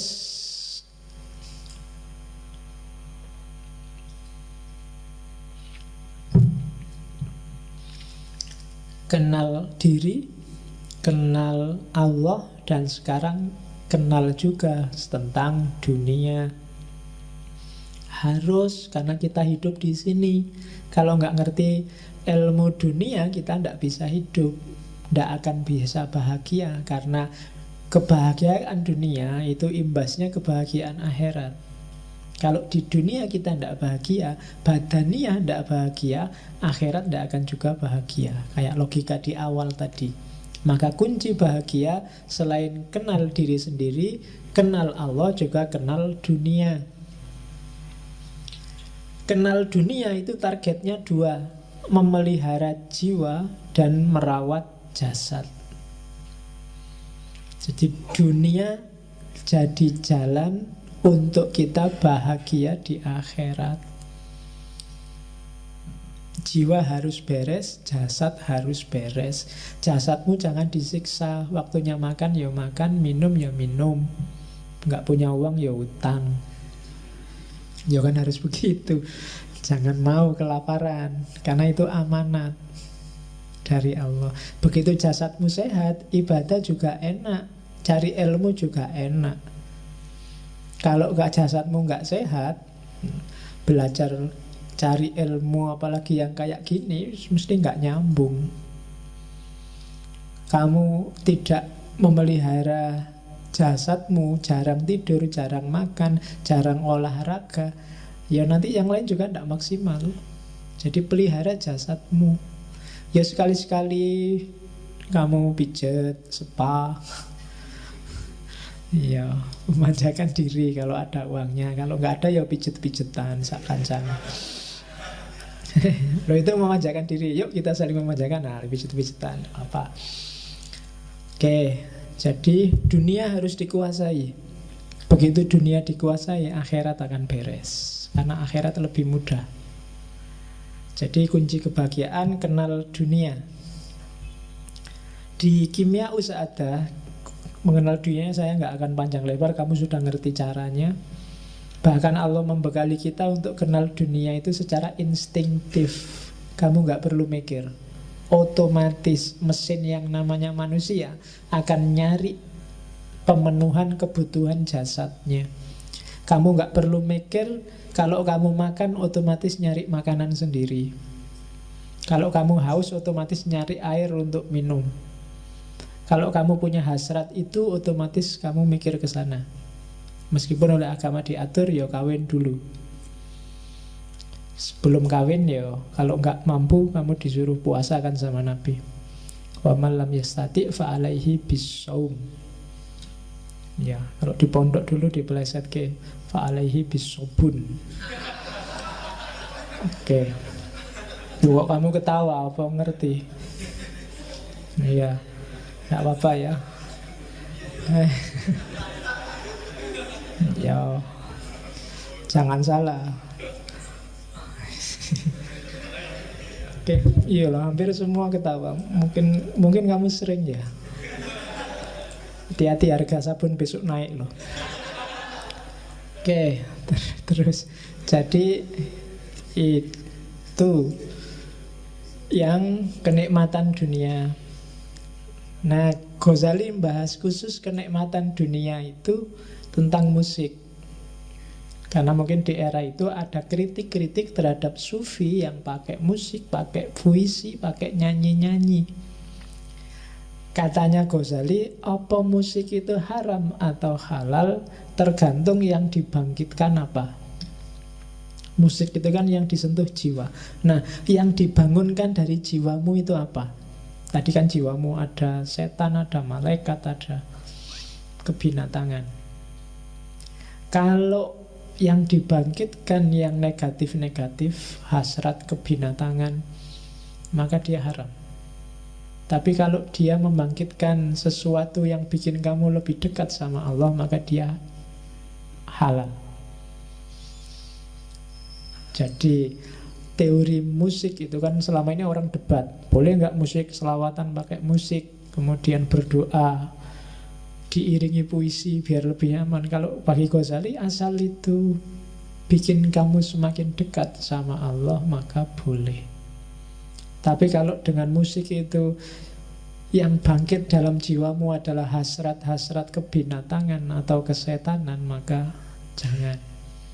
Dengar musik koplo, dengar dangdut yang goyang barbel, goyang apa itu kan, yang bangkit kan pasti enggak. Kamu lihat masuk ingat, ya Allah kan enggak mesti. Pasti kalau lihat itu bukan Allah yang muncul di kepalamu kan. Iya. Mestinya isinya kayak gimana ya, mesti gitu.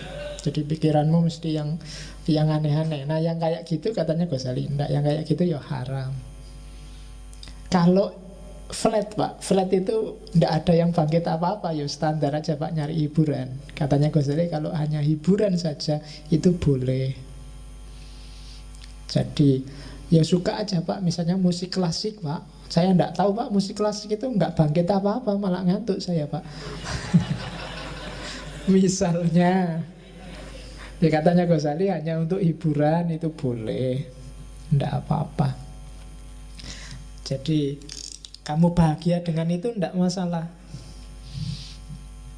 Katanya Ghazali, ya jangan dikritik lah para sufi yang pakai tari, pakai musik, pakai lagu, itu alami kok. Katanya Ghazali, bahkan unta pun kadang-kadang bisa dipengaruhi dengan musik, dengan lagu. Orang perang aja kadang-kadang pakai tabu-tabuan itu biar semakin semangat. Berarti jiwa bisa dipengaruhi oleh musik, oleh tarian.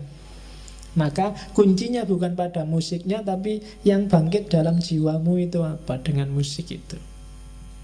Nah, itu teorinya Ghazali. Terus katanya Ghazali, cuma hati-hati ya kalau syair-syair yang ada kata-katanya.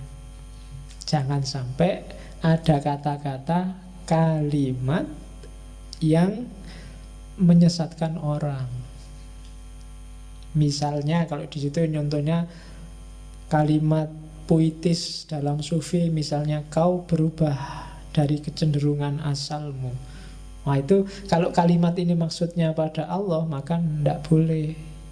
Karena Allah tidak berubah. Biasanya satohat sufi itu sering menjebak ke sini. Yo, satohat itu ekstase, pengalaman puncak kenikmatan, monggo dinikmati sendiri oleh sufinya. Jangan model pertunjukan untuk umum. Karena kalau dipertunjukkan untuk umum sering jadi masalah, katanya Ghazali. Bisa bikin orang sesat dan menyesatkan. Maka musik boleh, tari-tarian boleh, diambil unsur hiburannya saja juga boleh. Cuma kalau ada kalimat-kalimat yang menjebak, hati-hati. Nah, itu teorinya Ghazali. Jadi tidak apa-apa kalian suka musik, suka selawatan, suka lagu dangdut atau lagu rock. Nah, yang tidak boleh lagu yang tidak pakai rock. Loh, ya kan, kalau nggak pakai rock ya jangan, nanti gawat. Karena yang bangkit tidak cuma jempolnya, tapi juga jempol yang lain ikut bangkit, bisa gawat. Oke, Terus kejarlah juga kebahagiaan dalam muhasabah dan zikir di Kimia Sa'adah. Muhasabah itu nikmat, kejarlah. Cobalah lakukan muhasabah bolak-balik, sering saya sarankan, Mbok, sekali-sekali tafakur muhasabah. Muhasabah itu menghisap dirimu sendiri sebelum besok kamu dihisap. Levelmu level mana? Syukur-syukur kamu jajal ya, 1 bulan ini belilah buku, terus nyanyi malaikat rokib sama atid. Tulislah, kalau mau tidur hari ini tadi, kira-kira aku punya dosa apa ya? Tulis, bisa. Itu bahan untuk muhasabah. Kok bisa ya aku memakai punya dosa kayak gitu ya? Jangan-jangan aku ini sudah itu. Tadi ngobrolku kebanyakan ya, akhirnya salah ngomong, jangan-jangan temanku sakit hati, ditulis.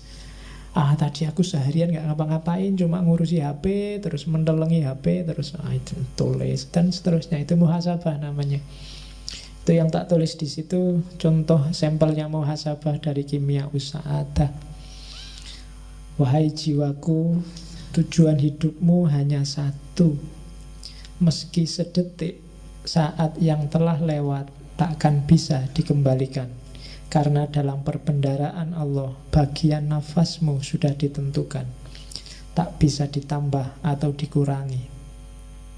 Saat kehidupanmu telah berakhir, tak ada lagi laku batin yang dapat kau jalani.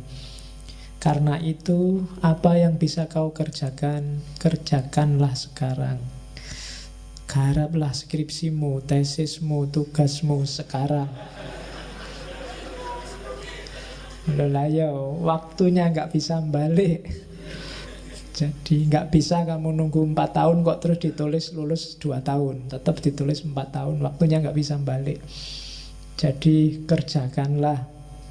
Perlakukanlah hari ini layaknya hidupmu telah habis, dan hari yang akan kau jalani hanyalah bonus yang dianugerahkan Allah yang Maha Rohim. Jadi meskipun belum dapat surat peringatan, anggap saja sudah mau di DO. Jadi ngarape serius. Anggap aja waktumu hari ini itu sudah bonus. Harusnya kamu sudah selesai kemarin-kemarin. Nah, itu muhasabahnya mahasiswa semester tua. Ya, kamu hitung-hitung sendiri lah ya, dihisap sendiri dirinya. Kamu sudah bisa. Itu muhasabah. Kalau zikir, katanya Ghazali ada 2 jenis zikir. Yang pertama zikirnya para wali. Zikirnya para wali itu anytime, setiap detik, dimanapun, kapanpun, semua gerak tubuhnya adalah zikir, tidak cuma mulutnya. Ada juga zikir ashabul yamin. Zikir ashabul yamin itu kalau ingat ya zikir, kalau enggak ya lupa. Tidak apa-apa, begitu ingat zikir lagi. Tapi terus sibuk apa, lupa lagi, ingat lagi, tidak apa-apa. Orang kayak gini masih sangat baik, namanya ashabul yamin.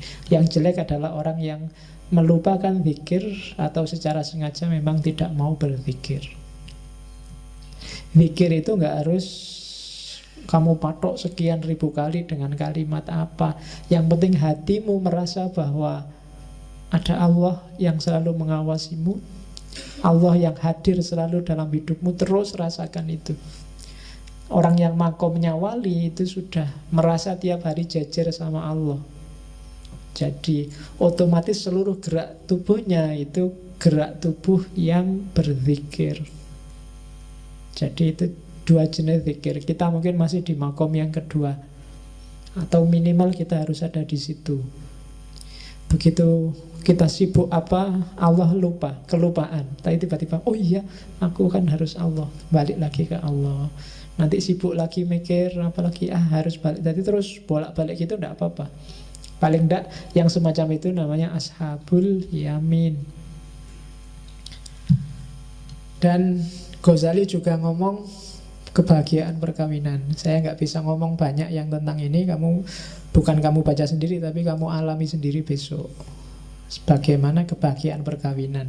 Cuma yang tak tulis di situ yang ketiga itu, Ghazali punya kriteria sendiri. Besok kalau nyari istri apa nyari suami, yang pertama perhatikan akhlaknya. Kalau di hadis itu kan agamanya. Cuma katanya Ghazali jangan salah, yang dimaksud agama situ bukan yang rajin tahajud atau yang tiap hari puasa, tapi terutama dari agamanya lihatlah akhlaknya. Karena kadang-kadang ibadah formalnya bagus, akhlaknya jelek, perilaku sehari-harinya rusak, menyusahkan orang lain. Saiful Jamil itu puasa Senin Kemis, sholat tahajud. Jadi habis sholat tahajud, asistennya mau dibangunin sholat subuh, kok yo cuma pakai celana pendek. Kejadian lah itu. Jadi akhlaknya tidak beres, meskipun ibadah formalnya beres. Maka pertama-tama lihatlah akhlaknya. Syukur-syukur akhlaknya nyambung sama ibadah formalnya. Ngajari orang untuk sholat itu lebih mudah daripada ngajari orang untuk jujur, untuk sabar, untuk tekun. Jadi katanya Ghazali yang pertama akhlaknya. Begitu akhlaknya rusak, maka agama juga akan cepat sekali rusaknya. Jadi pertama-tama pilihlah agama, cuma dari agama itu pilihlah yang pertama, ceklah akhlaknya. Jadi kalau besok kamu nelisik orang yang mau jadi istrimu apa jadi suamimu, ya biasanya kalau orang kampung sholat ndak, puasa ndak, ya bagus-bagus saja. Cuma selain itu tanyakanlah akhlaknya, perilakunya pada orang tua, pada tetangganya, pada teman-temannya, kesan mereka dan seterusnya. Jadi yang pertama akhlaknya, yang kedua kebiasaannya tiap hari apa. Itu menentukan loh. Kalau nggak cocok sama kebiasaanmu tiap hari, itu bisa jadi masalah. Kalau malam Pak, saya sukanya tidur habis isya sampai subuh. Jangan nyari istri atau suami yang kalau malam nggak pernah tidur, tahajud terus misalnya bisa sampai itu, alamat itu wis mesti rame, ya kan? Yo kecuali kamu bisa ngajari suamimu, istrimu, yo mas tahajud, yo tahajud. Cuma yo karena sudah punya istri, yo sujudnya agak lama kalau tahajud. Ya, harus bisa ngajari. Tabiat harus menyesuaikan. Yang ketiga kecantikan. Paling tidak menurutmu ya, ya kan? Cantik, tidak cakep, itu kan sifatnya agak subjektif. Maka begitu kamu ngelamar seseorang, kesanmu harus ada bahwa dia cantik, bahwa dia cakep, entah dilihat dari bagian mananya. Pokoknya harus ada itunya. Kalau enggak ya kamu tersiksa sampai mati. Kawin tidak ada bagus-bagusnya sama sekali. Sabot itu wes. Jadi paling tidak harus ada kerenteknya bahwa wah, meskipun orang lain dulu kok mau kayak gitu, apa-apa, yang penting kamu sendiri merasa bahwa dia ada unsur cakepnya, entah dilihat dari belakang apa dari atas. Terus yang keempat, sama Ghazali dibahas juga tuntutan mahar. Mahar itu katanya Ghazali jangan mau terlalu mahal, mesti di belakang jadi masalah, atau terlalu murah juga akan jadi masalah. Sekarang kan murah, kamu bondo 20.000 beli Quran sama sajadah, atau nunggu dikasih sajadah temenmu yang habis umroh kan sah sudah. Ya kan itu terlalu murah. Oke, dulu saya punya temen itu masih kuliah sudah nikah. Maharnya seperangkat alat sholat. Cuma karena sebelum ijab itu diajak ngobrol sama KUA-nya, sekolahnya di mana? Sekolahnya di IAIN itu. Waktu ijab kabul dia salah, harusnya seperangkat alat sholat, keliru, seperangkat alat sekolah. Dibayar tunai. Enak kalau seperangkat alat sekolah kan, pensil, pulpen itu. Oke. Ya dan yang terakhir, boleh juga memperhatikan keturunan. Oke. Kuncinya bahagia kayak tadi ya, membereskan nafsu sama amarah. Hasilnya nafsu sama amarah itu akhlak yang mulia. Untuk akhlak mulia katanya Ghazali, jalannya ada 3. bisa dipaksa, bisa dibiasakan, bisa dengan cara tafakkur. Ada orang yang mikir tidak bisa, dilatih nggak bisa, atau tidak mau, maka harus dipaksa. Jujur itu kalau memang susah sekali ngelatih orang jujur, dipaksa. Mungkin dibikin undang-undang, dibikin hukum, barang siapa nggak jujur dihukum. Itu paksaan. Karena manusia itu mudah ketipu. Maka untuk bisa bahagia, taklukkan dirimu, dan hasilnya menaklukkan diri itu akhlak mulia. Untuk membentuk akhlak mulia, paksalah. Atau seandainya unsur paksanya kurang kuat, biasakan. Pak, saya biasanya bohong ya Pak, ya pelan-pelan, jujur dikit-dikit. Pak, saya sholat malam itu berat ya Pak, yo habis isya, pelan-pelan, nanti lama-lama terbiasa. Biasakan aja. Karena manusia itu tidak ada sesuatu yang ringan apa berat kecuali dia sudah dibiasakan. Kalau dibiasakan, yang berat bisa jadi ringan. Kalau nggak terbiasa, ringan pun jadi berat luar biasa. Sholat duha misalnya, itu kan ringan. Pagi kamu nganggur, tidak ada apa-apa. Tapi kalau nggak dibiasakan juga rasanya sangat berat. Jadi biasakan. Dan yang terakhir, untuk lebih memudahkan pembiasaan, akalmu harus setuju. Untuk akalmu setuju, tafakkur, mikir. Dan untuk belajar mikir yang benar, kamu harus ngerti filsafat. Ya, makanya kamu ada ngaji filsafat. Terus orang yang akhlaknya jelek, di kimia itu ada 4 jenis. Perangilah 4 jenis akhlak jelek ini. Yang pertama, orang bodoh. Yang kedua, sudah bodoh sesat. Yang ketiga, sudah bodoh sesat fasik lagi. Yang keempat, sudah bodoh sesat fasik jelek. Iya, numpuk-numpuk itu. Perangilah. Ya, yang lebih nomor 1, orang bodoh itu gampang diatasi. Bodoh tapi sesat, jalannya salah, ya gampang diingatkan dari kesesatannya. Lebih susah nomor 3, sudah bodoh, sesat, fasik. Fasik itu berarti memang dia niat melakukan kejelekan. Nah, itu lebih susah diingatkan. Atau jelas ingin melakukan kejelekan dan dia sendiri memang jelek aslinya. Wah, itu lebih susah lagi. Jadi perangi 4 hal ini. Jadi lawannya akhlakul karimah itu akhlakul madhumah. Akhlak madhumah itu 4 karakternya ini. Dan ini trouble-nya katanya Ghazali. Setelah ini takluk, orang bisa masuk karena akhlakul karimah. Dan akhlakul karimah itu kuncinya adalah menaklukkan diri sendiri. Kuncinya menaklukkan diri sendiri, kenali diri. Ya, kayak tadi, kenali Allah, kenali duniamu, maka akhiratmu akan bahagia. Nah, itu kimia us-sa'adah dari Ghazali. Oke, sudah jam 10. Alhamdulillah Ghazali selesai. Insya Allah kapan-kapan kita lanjutkan Ghazali seperti saya bilang tadi dengan kitab-kitabnya yang lain. Minggu depan kebahagiaan, kurang 1 sesi lagi. Kita masuk ke Jawa. Kita ketemu dengan filsafat kebahagiaannya Ki Ageng Suryo Mentaram. Kalau Ki Ageng Suryo Mentaram memang dikenal dengan teorinya tentang bejo. Iya. Kita minggu depan kita belajar bejo yang bukan karena tolak angin.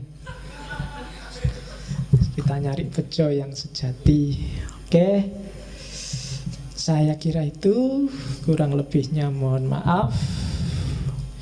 Wallahu a'lam bishawab, wallahul muwaffiq, wal afu minkum. Wassalamualaikum warahmatullahi wabarakatuh.